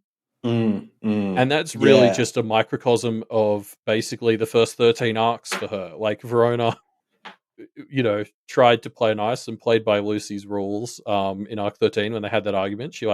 They all tried to do things the right way and she was the least on board with that, but they did it and it didn't work. And that feels like a big part of why Verona is just more willing to dive into things like the Undercity now. Like every time she tries to help the system and foster the good parts of it, it Yeah. seems to blow up in her face. Yeah, it feels very rough for Verona that the time she tries to be her most like this is the most vulnerable we've seen her be in outside of conversations with Jeremy, which obviously took her a while to get to, right? Like, Yeah. yeah, just yeah, God, it's sad that it just completely fails, and you can feel that it's going to force her back down the path of, nope, why bother? But yeah, yeah, and I mean, like, God, this is the thing, right? Like, I was saying this with Avery before, but it's true about Verona, and it'll be true about Lucy next week. Like, each of these Kenneteers has enough going on to hold their own story. Yeah, Like, they're all 100%. honestly, I'll just say, I think they've all got more happening than even like Blake did for huge chunks of Pact. Like, they're Mm, while both somehow juggling three characters who all have enough going on to hold like their own story, and it's insane. mm, Like, yeah, with Verona, we've got so much, and this is just this other side of it. Is she is dealing with this one aspect of her interactions with the system, where every time she tries to do a good thing with it, it it completely fails, and so of course she's just starting to give up. And um, she's the one who is. I'm trying to think of a way to phrase this without using the arc title, but like we talked so much about dealing with the fallout of fairy situations, yeah. and she's the one who's kind of mentally moved on to just doing that. Like she Mm, is focused on what they can do with the mess that they've been given the most. mm, yeah. Yeah. It's rough. Rough stuff. But luckily, we have an excuse to venture into the underside because Miss tells Rona and Lucy that some youths have found their way there, and Matthew, who went in after them, has not yet returned, which is a fun setup. Yeah, and this obviously marks the point where it's just going to be like Lucy and Verona time, the hashtag BFFs, Hmm. hanging out, having a good time together.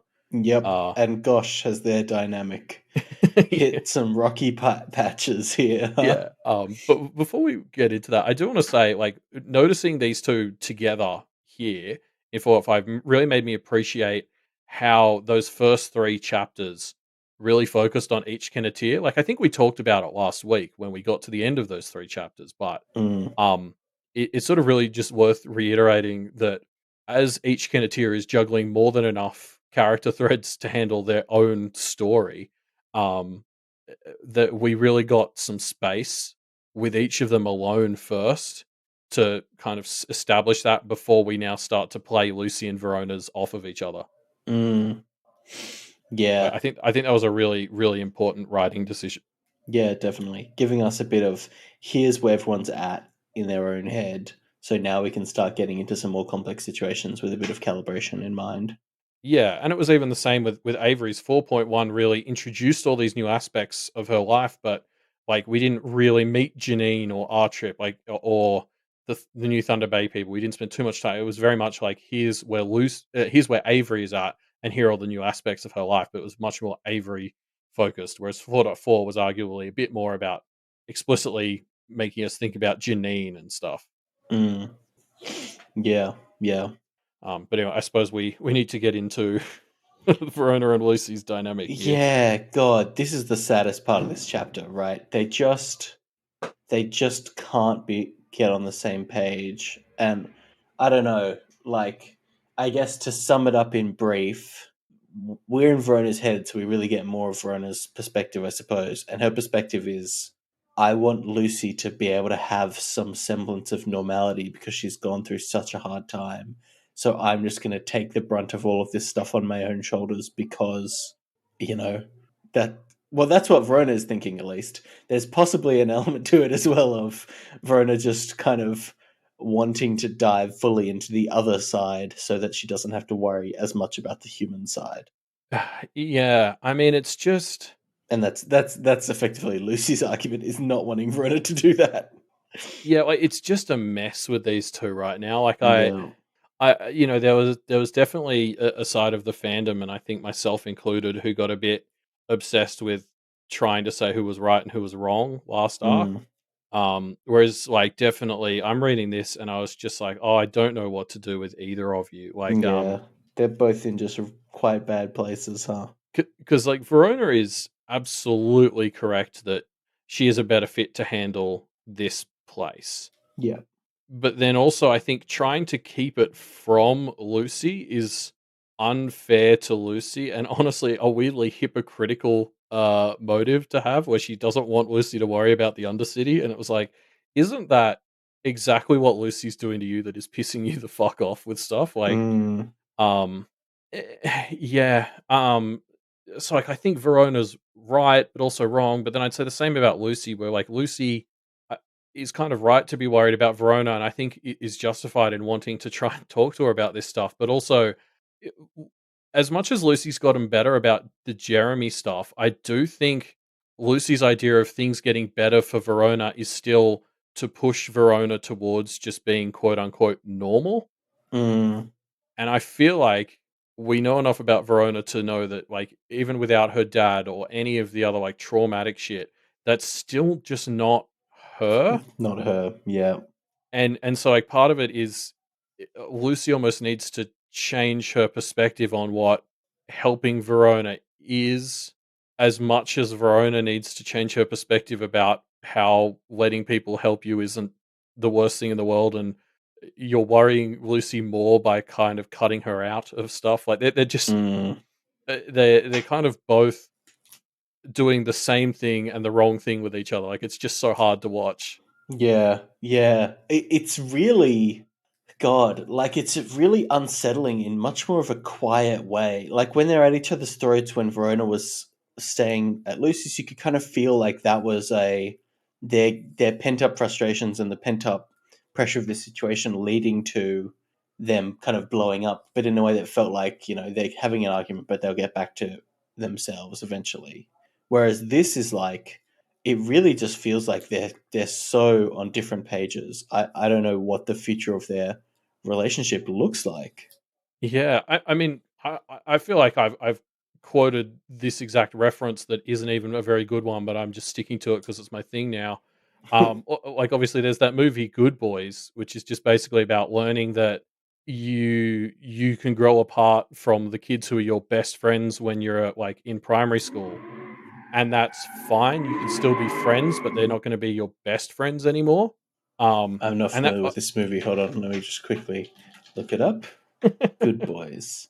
Oh, it's R rated. I wasn't expecting that. I think I talked about it a bit enough Oh, before, but right. it's This is the one. Yeah, yeah, yeah, yeah, yeah. yeah. There's probably a better movie I could keep referencing, but this is just the one I've stuck my flag to at this point.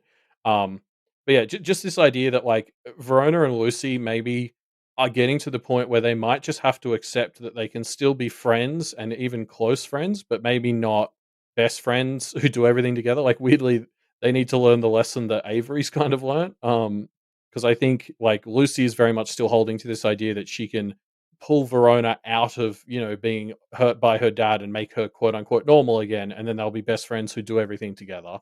And I Mm, think that's wrong. But similarly, Verona is trying to dive away from her humanity and uh, not let Lucy into her life, and I think that that's kind of equally wrong in a different direction. mm, And the lesson for these two might just sort of have to be to accept that they're not a pair anymore. They're just two people who are close and who are friends, but not this inseparable duo. mm. And that, I mean, that sort of sucks to go through, but it might just be inevitable. And Yeah. I've been in denial about accepting it for them for quite a while, but I think it's getting to the point where I can't see You a can't way see the way forward for these back. two Yeah. that gets them back there without one of them seriously compromising what they want from their life. Um, Yeah. God. Worrying thought. Worrying thought. I yeah, don't know. and because it's just like it's just a shame as well because like the ironic thing about this whole distance between them in this chapter is that they're doing the same thing. Like Lucy is trying to drag Verona into normalcy, and Verona is trying to push Lucy away into it as well. Like Yeah. in this weird way, they both want the same thing for each other. They're just on very different pages about what it looks like. Yeah. Which is why it hurts. And it really culminates in this quote as they decide to head off into the Undercity. I'll just read it. It says, "They almost ran hand in hand, but the mechanics of moving got awkward. One hand slipped from another, and they didn't try to resume it." And that's just another a quote for today's episode. That no imagery here, folks. Yeah. Great stuff. Yeah. Yeah. So they head into the Underside, and Verona starts giving Lucy and us, as the audience, a bit of a rundown of the politics here. Yes, and as we're doing so, they come across a really cool Disco Elysium inspired art display. Mm. And I love the how politically complex this place is. Like we got that with the school, but the school is just a microcosm of what this place is like. Like there's a lot of like turf wars, gang wars, kind of a new space that people are vying for control over. It just is yeah, like politically complex in a way that I think will be quite rewarding to, explore. Yeah, it's really like just as alive as Kennet proper. Yeah, exactly right. Arguably, we're quickly approaching the point where it's more alive than Kennet proper. Um, but yeah, you're right. Like it's very much like it's again, it's just leaning into that my favorite parts of like the post-apocalyptic genre landscape, like having fucking dead bodies marking gang territory. Like it's just so Mm. fun to watch. I wouldn't want to be there, but yeah. Yeah, definitely. Fun as an audience member. Yeah.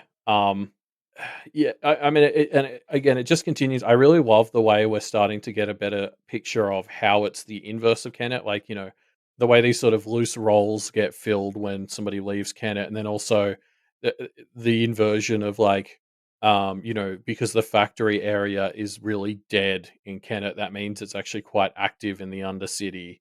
Mm. Like it's just a really cool concept for how something can be the opposite of a place. Yeah, yeah, definitely. It's pretty fun. I really like that we're setting up the bitter street witch.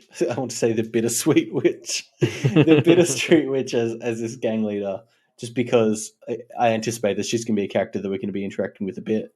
Yeah, for sure. Sounds like. So yeah, I'm really interested to see how the Kennetiers and the kind of Kennet Council as a whole can start, working the underside and the undersiders into their existing kind of agreement, I suppose.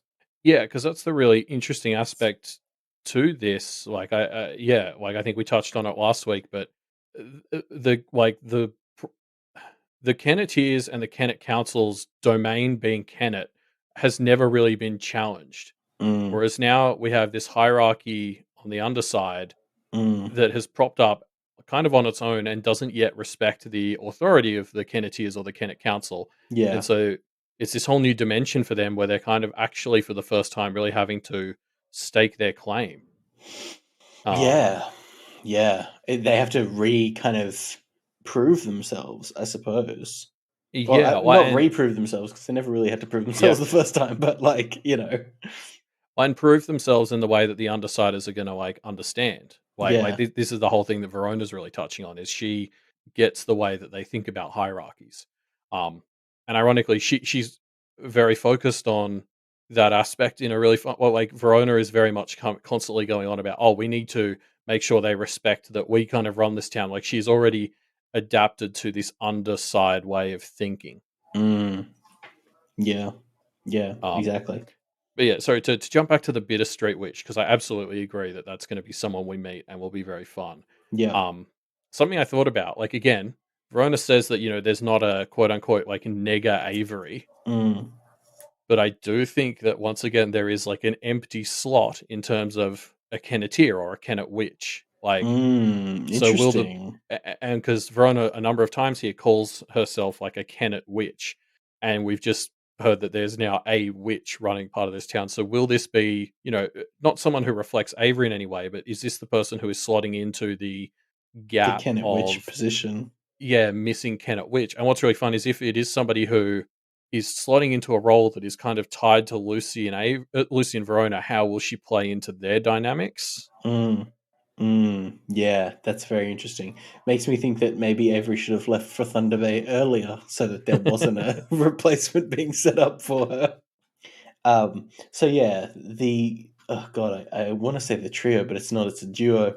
The duo encounter an old man and his Amazonians, and they attempt to talk their way through this situation.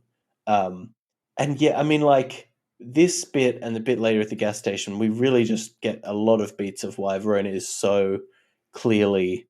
She just groks this place to such a high degree, right? She says here, if you start asking if everyone's okay here, you're going to spend a lot of time asking questions and not much time getting anywhere for a moment.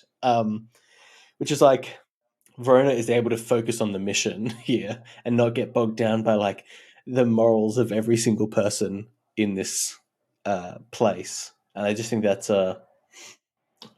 really just a clear marker of Verona as the as the perfect person for this place. I do think you're right. There's a bit of an argument to be made that like the fact that Verona is so okay with everything that goes on in this place isn't ideal. Um, Yeah, definitely. like I love that she's found her place, but also like I think Lucy's right. There's some horrible shit here. And I got especially worried when a bit later on, Verona is going to sort of directly reference how oh this is what we practitioners do. We lie and cheat without Mm, breaking the rules, and that's very establishment. well, yeah, it's very, that, that to go back in time, it's that Alexandry side of Verona that had us quite worried in the BHI arc. Yeah, exactly right. The It's part of her, yeah. yeah, naturally is a practitioner, and so it has me kind of worried. This whole thing, like she's exploring herself through the duality of these towns, and I'm really excited for that. But part of me gets worried when she starts talking like this and leaning into these sides of herself. But also, I know that she'd fucking hate me for saying that because this is exactly the shit she hates, which is people being like, "Oh, it's good that you're doing this, but just don't do it that way." Yeah. Uh, So yeah, I guess we'll just have to wait and see. Yeah, we'll have to wait and see how she goes. Um, Yeah. and I mean, obviously, like to touch on Lucy, because obviously she's very present here, even though she didn't have a chapter this week. Um, uh, like something that continues to jump out to me is, as much as Verona is kind of finding a place here and finding a purpose, it's happening as Lucy is having the exact opposite. Like she has no Guillerme or John giving her advice or direction. She's lost the mystery that was sort of what got her involved in the world at first. Like Mm. last week, I think we focused a lot on how she's very alone and hurting and didn't have a support network.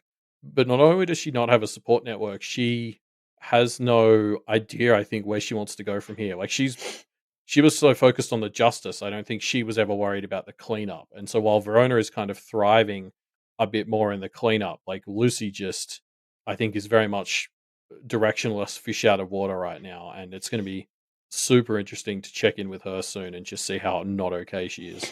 Yeah, I am still quite worried about Lucy. I And this chapter does honestly nothing reading to this, reasure me. yeah, honestly reading this chapter, if you told me that Verona was the Undercity version of Lucy, I reckon I'd believe you. Oh wow, I like that. Um, so yeah, it's, I guess, coming back to Verona. I mean, like, they resolve this situation. They get the info they need. They get out without it popping off. I mean, like, they're able to kind of disengage and still get exactly what they need. And like, as much as we are kind of nervous about Verona, she pretty clearly knows what she's doing in this Underside.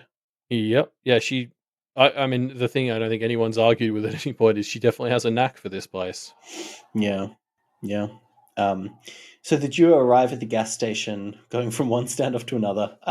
There's innocents in the car. There's a lot of stuck arounds, and Matthew, Pipes, and Tash are trapped in the gas station, unable to really do much while the innocents are around and keeping their eyes out. Yeah, I mean, it's obviously a very fun setup for a fight, and I Yeah. totally approve of just skipping over the trenchcoat mouse appearance. No. Okay. Trenchcoat Mouse. No, Ruben, this is the opposite of what I just said. So first of all, we get the reveal that it's not an actual mouse. It's like a guy in a mouse. It's somebody in a mouse mascot costume, right? Yeah. So that's a fun reveal. I don't Well, know. I don't think they're explicitly in a costume, but Yes, sorry, they have they're like a the hybrid. head. Well, no, they've got a mouse mascot head on, but they're wearing like their. I think they're not actually. I mean, they're wearing the trench coat, right? But they're not wearing anything else Yeah. underneath.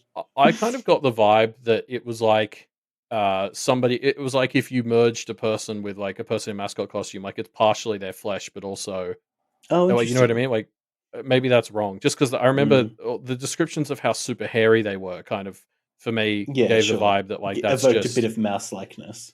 yeah, I don't know. Yeah. Um, but yeah, I mean, like, the obvious thing that this makes us think is you know, if there's some kind of equivalent for Avery running around, who could it be? Wow. I mean, we see Trenchcoat Mouse, and put two and two together.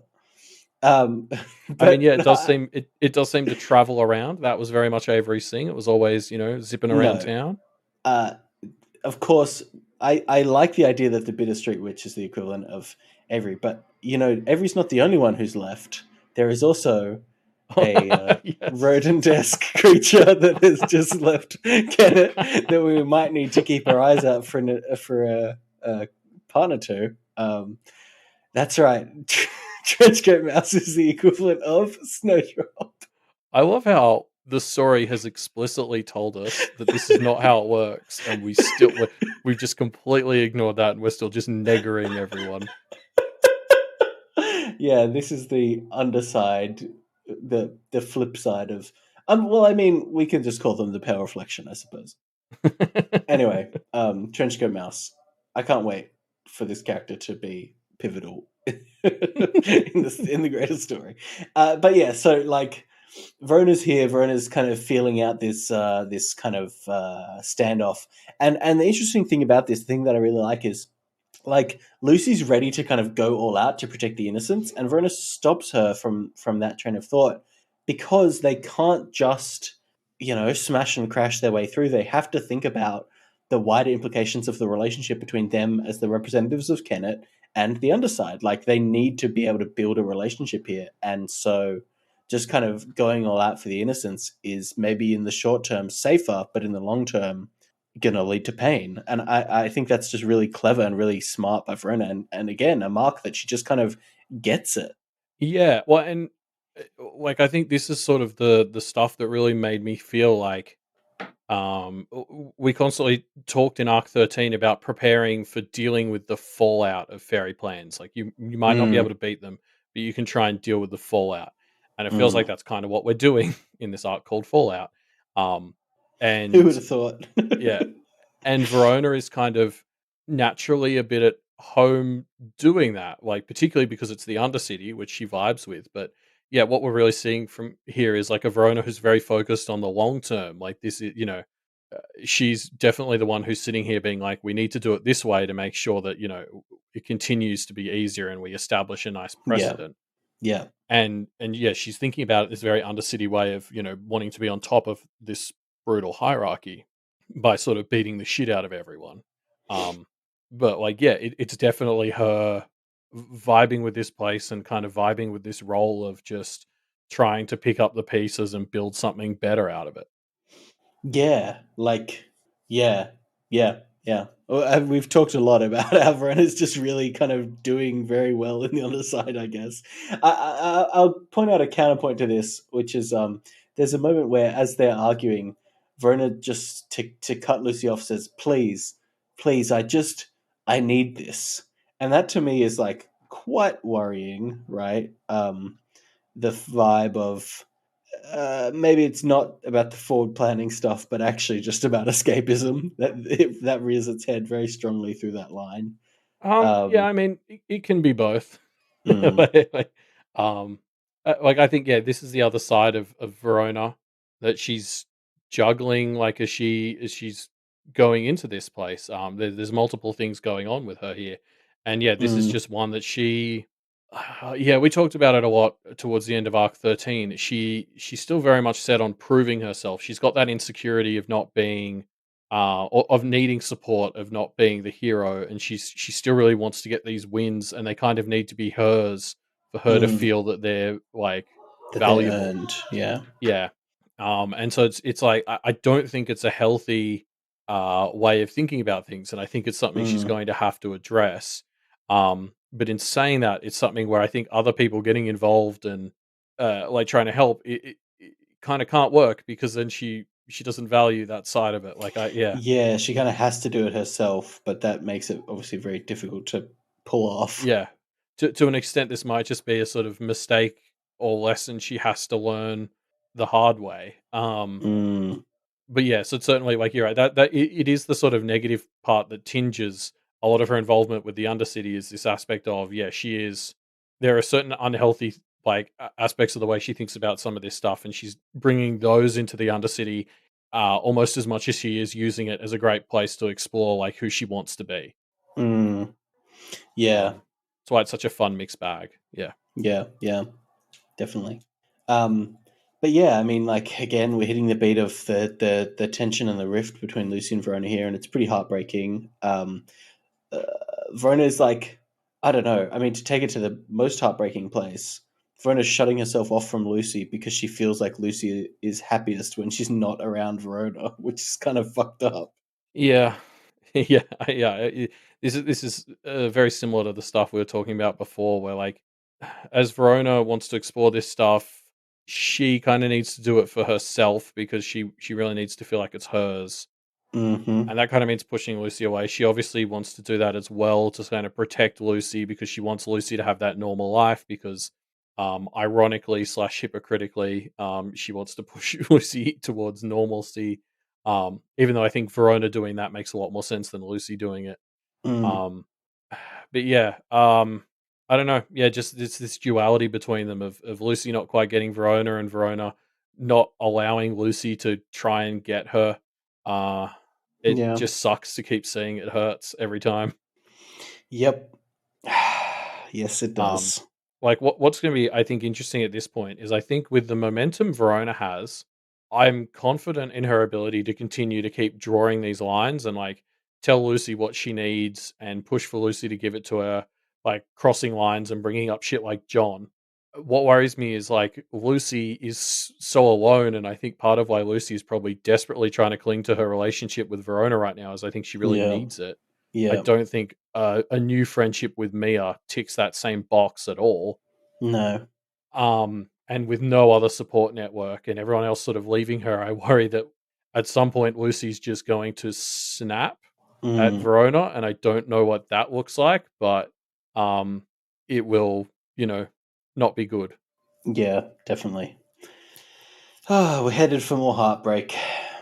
Yeah, Yeah, like yeah, I don't know. I can just see Lucy doing something where she just like can't take it anymore and tries to like make Verona talk to her or something, and it gets really, really bad. mm, I don't know. yeah. Um, but yeah, I mean, Lucy eventually agrees to leave to let them go with Verona's plan, which is nice. Yeah. Um, which leads to the fight kicking off. Peckasnot milks the car. That sounds weird, but you know what I mean. Matthew brings out the Doom, and the standoff suddenly kicks into action. Uh, I love this bit.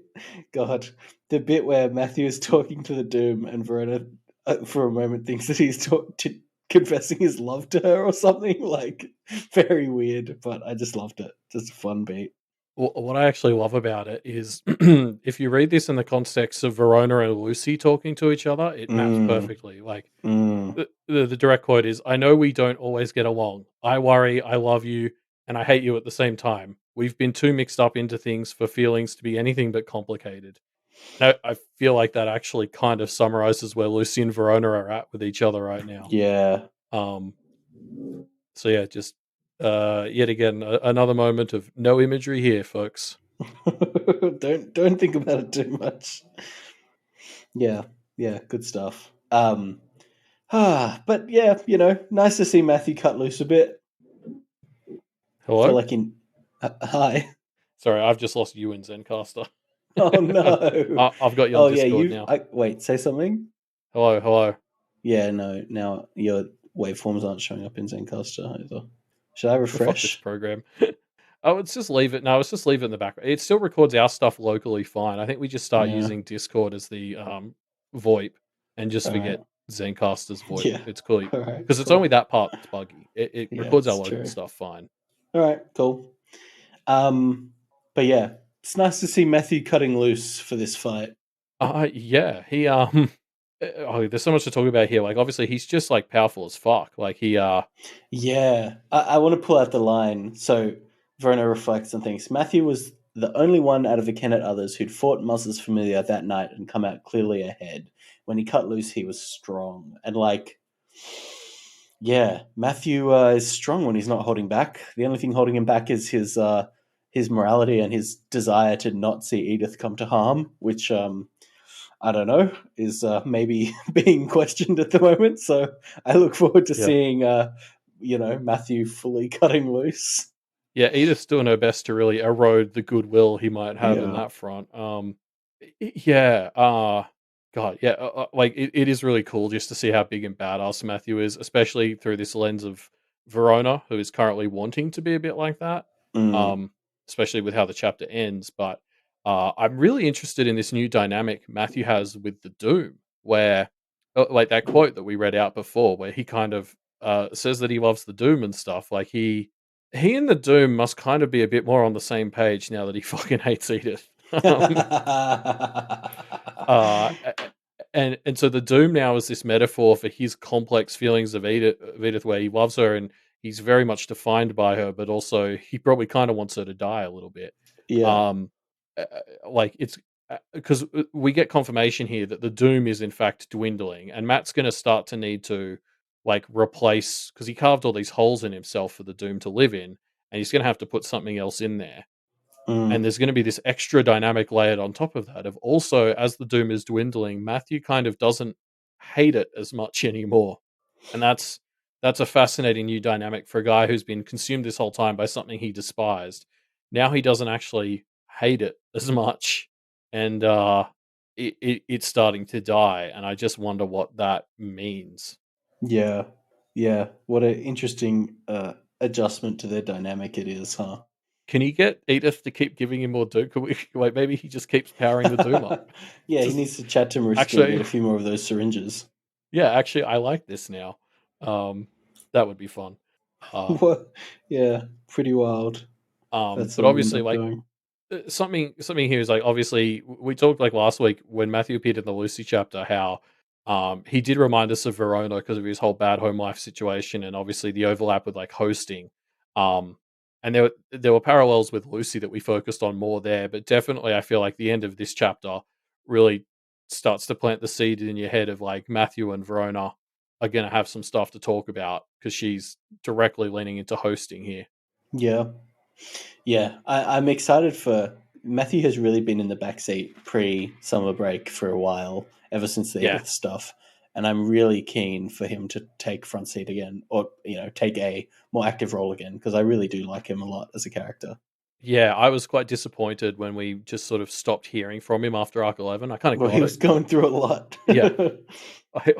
yeah, I got it, but I'm so glad that we're back examining him now, and now he's going to overlap conceptually with a lot of what like Verona's going through as well as Lucy. That yeah, there's so much cool stuff to see from him.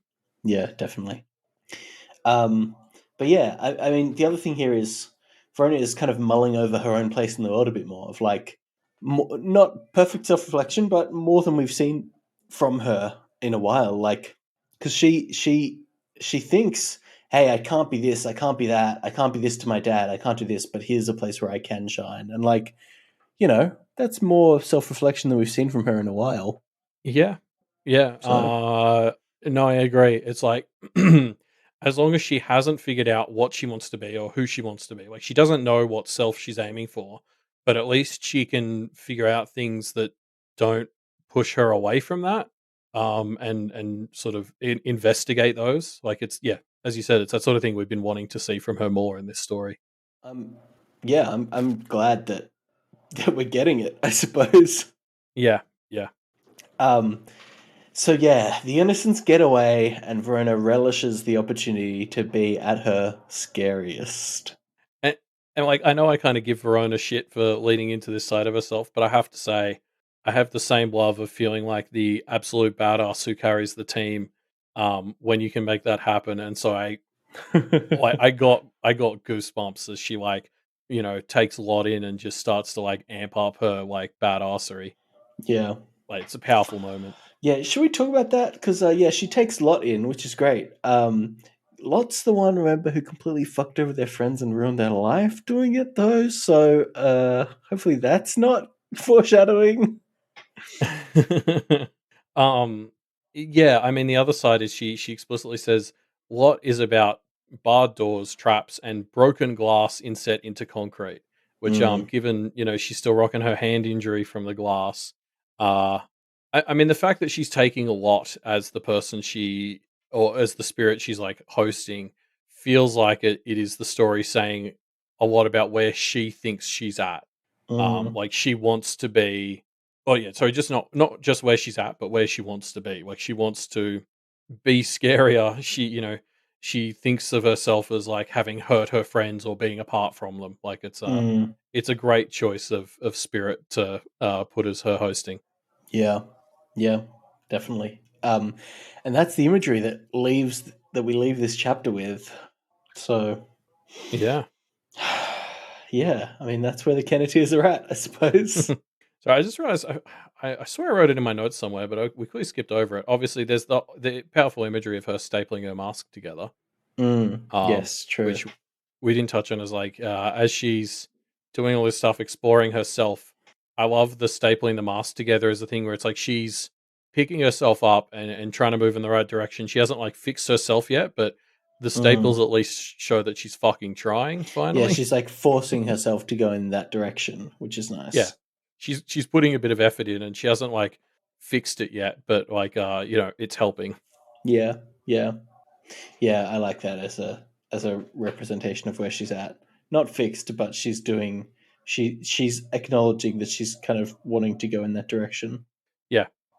Um, so yeah, Kenneteers are in some interesting places, and we'll have to kind of see how they do as the story continues. Yeah, I continue to not really have a super like confident picture of where the story goes from here, like long term.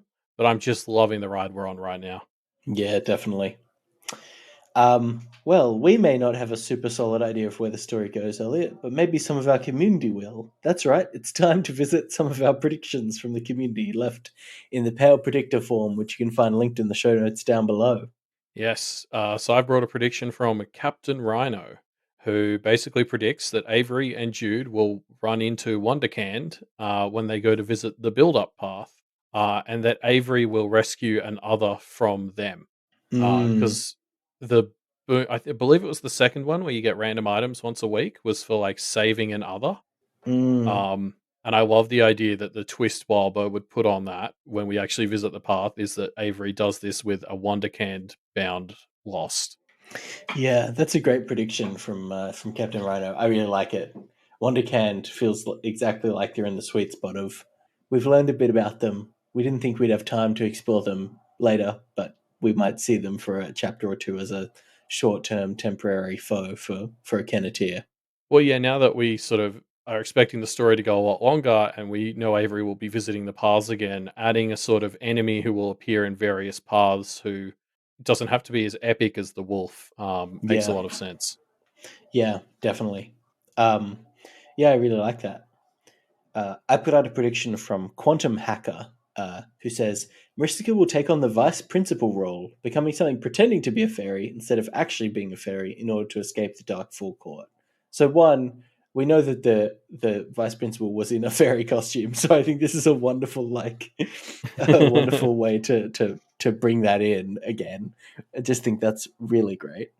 Um, but yeah, like this taps into something that we were alluding to before of not really having a fully solid grasp on exactly how Marcy's escaping Dark Fall, um, and how fucking over Kennet like this has helped.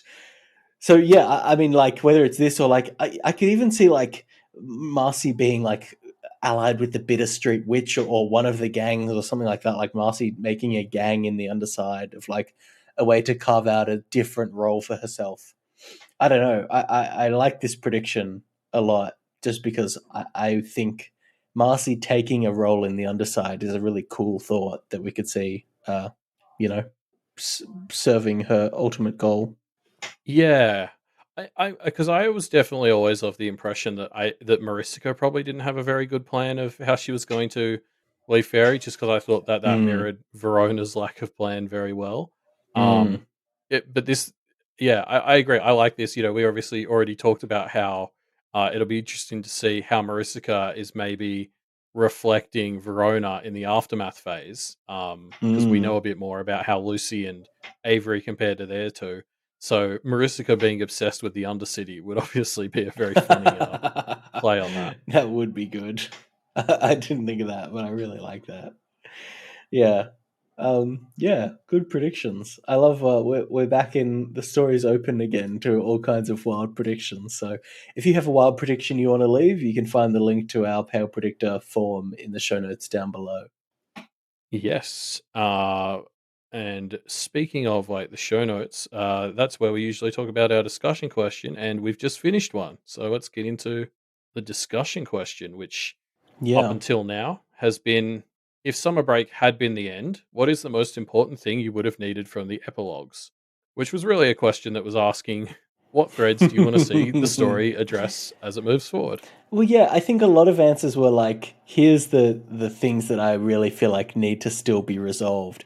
But there were some Yeah. answers that I really liked conceptually. So, Yeah. Phaelax was an example, pulling out Guillerme because Guillerme feels like what Phaelax said was Guillerme feels like he could be a great bookend to the story. One as a Fae that would mirror Marcy's kind of journey, but also his life cycle from when we've met him is kind of mapped so neatly onto the timeline of the contest. So Guillerme would thematically feel like a really strong way to I guess just uh, represent that ending of the story in a way that's not Yeah. necessarily about the thread that we want to see, although I definitely do want to see some more Guillerme, but just he would fit as an epilogue really neatly from a conceptual level. Yeah, because Falling to Winter has been compared to fairy death. So, like the Mm, idea of as the story ends, seeing where he is after his stories are done and he's essentially died. I yeah. agree. Like, makes a lot of sense for an epilogue. Um, and then just on that level of things that we want to see the story address, it does bring up the fact of where is this fucker? Like, Guillerme, where have you been in Arc 14? I can't wait to see Guillerme again. Yeah, totally. What's going on with this guy? He's been fucking. He ended up having very, very little impact on Arc 13, and then he's just been MIA for Arc 14 so far. And I can't wait to see what he looks like winterfied. Yeah. Um, we also got an answer from I'm Easily Impressed, who basically said that the big thing they really would have needed to see is some sort of resolution with regards to like Verona's living situation. Um, Yeah. and I got the impression they're not even saying it needs to be a fix because I think like the thing that's struck me since very early on in the story, and particularly when we thought Arc 13 would be the end, is I don't know that there is a good fix. Like, I'm certainly not able to come up with an answer that feels like, oh yeah, like No. we can check the box. Yeah, it This is a doesn't feel good like there's a outcome. fix. I feel like what the most we would get is a like, and here's how Verona is going to be able to deal with it for the 3 or 4 years before she leaves. you know? Yeah, like the her getting a domain in town thing Yes, felt like the yes. kind of well, it's going to be rough, but she has a place to escape for a few years, and it'll be fine.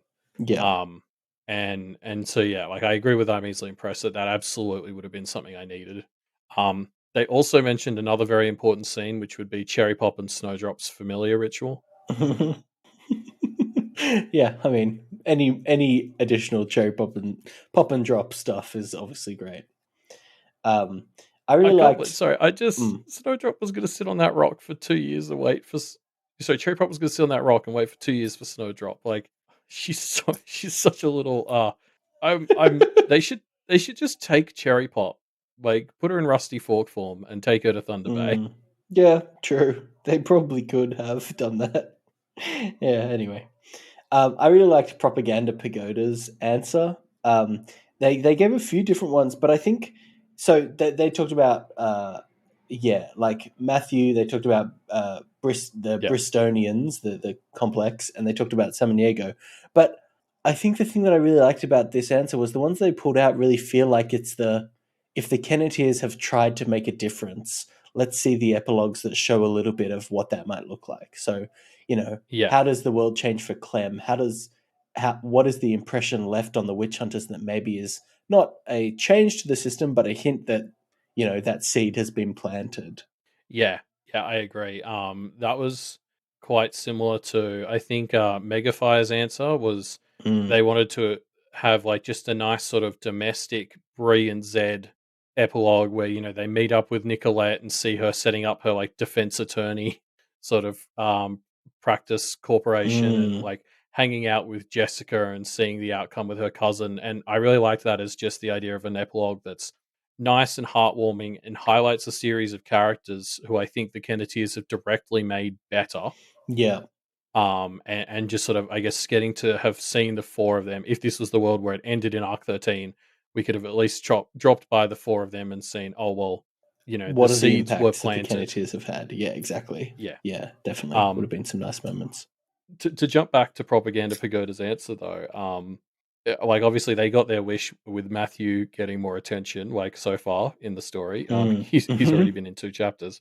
Um, I really liked the pull though of like talking about the witch hunters because I'd kind of forgotten about them, and that was the first time I sort of thought, oh god, I wonder how the witch hunters are being treated by whatever Charles is doing. Um, Mm. is Or there even going to just be their fallout? reaction to it. Like, I'm sure they're Yeah. now aware that something is going on here. Like, yeah. Yeah, like this will almost undoubtedly mean something for the witch hunters, and yeah, there's no way we could be done with them in the story, right? Well, I feel like we'll have to at least hear from them, even if they don't appear again in an extreme way. They're going to at least have to like be a throwaway reference or something. I mean, I feel like we could get a witch hunter like a Clint epilogue in 4 or 5 arcs, even if we don't hear from them again, because the Yeah. idea of how has the system changed for everyone now, or what's the seeds that have been planted. The witch hunters feel like a very great way to explore that question. Yeah.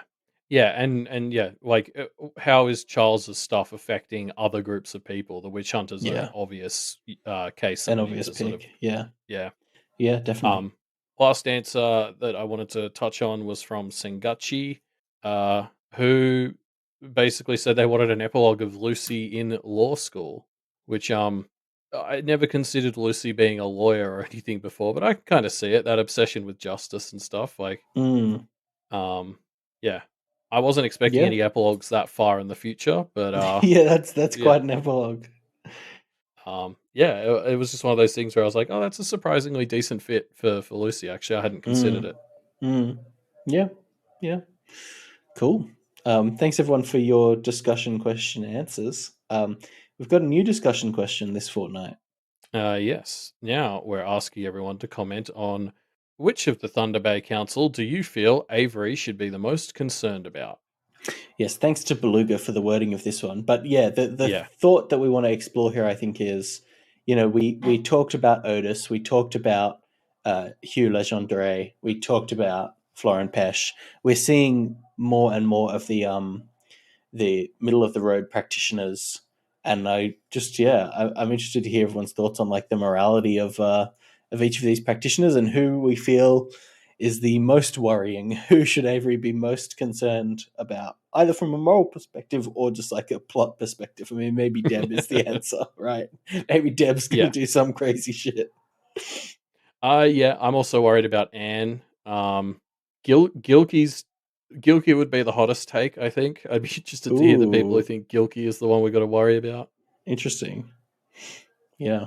Um, So you can leave your answers to this discussion question in our discussion thread, which will be linked in the show notes down below. And we'll be taking a look at these answers in a fortnight.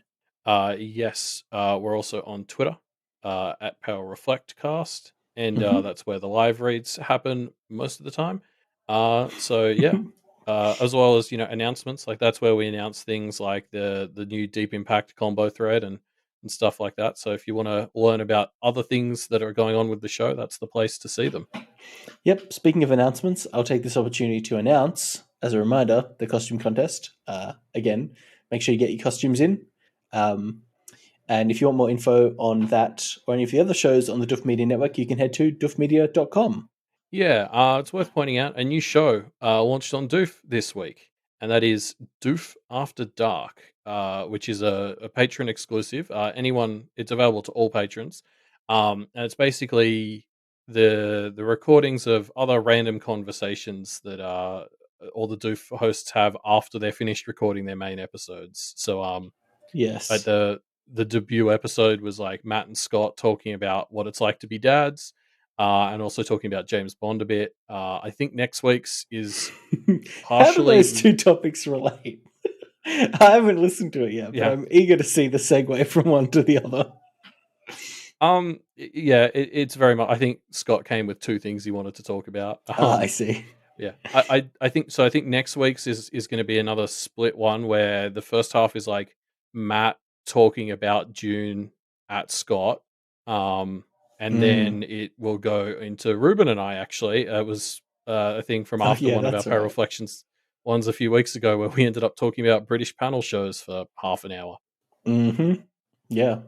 Good times. Um, Good yeah. times. Anyway, so it's sort of a fun extra bit of bonus content that's usually just about random nonsense that isn't good enough to make, or not isn't relevant enough to make it into an actual episode, but is worth talking about for a bit. So Now, is this for yeah, patrons only, Elliot? yes, So make sure you head to patreon.com/duffmedia if you want to get access to this show. Any patron will get access to it, I think. Is that right? yep. And if you're listening to us live now on the Discord, you also would get access to the channel dedicated to it, along with all the other patron exclusive channels like the Do for Chill one, the bonus content one if you subscribe at that tier. Yeah. Now, I'll also say as one more teaser, Elliot and I have have something that we've been meaning to talk about for a while, and we thought we might as well just record it. In fact, Are we recording that? We're about to record that, Elliot. So if you want to hear what that is after that great specific teaser, make sure I you have no check idea out what the fuck you're talking about. Yes, you do. You were the one who pitched this to me. Okay, we'll talk about that after this. I have no idea what you're talking about.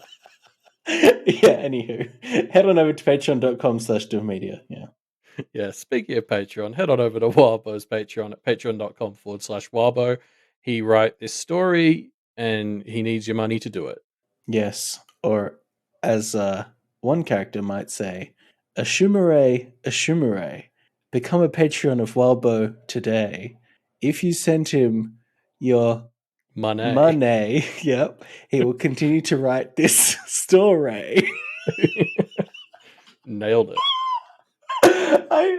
I really thought I'd be able to come up with something better. Oh gosh. And I guess that's the end of the show. Ruben, you need to start contributing to that secret all packed up segment we haven't actually announced yet more. Yeah. Clearly got a knack After for it. great rhymes like that, yeah. Oh gosh. Anyway, cool. So with that, we'll see you all next week.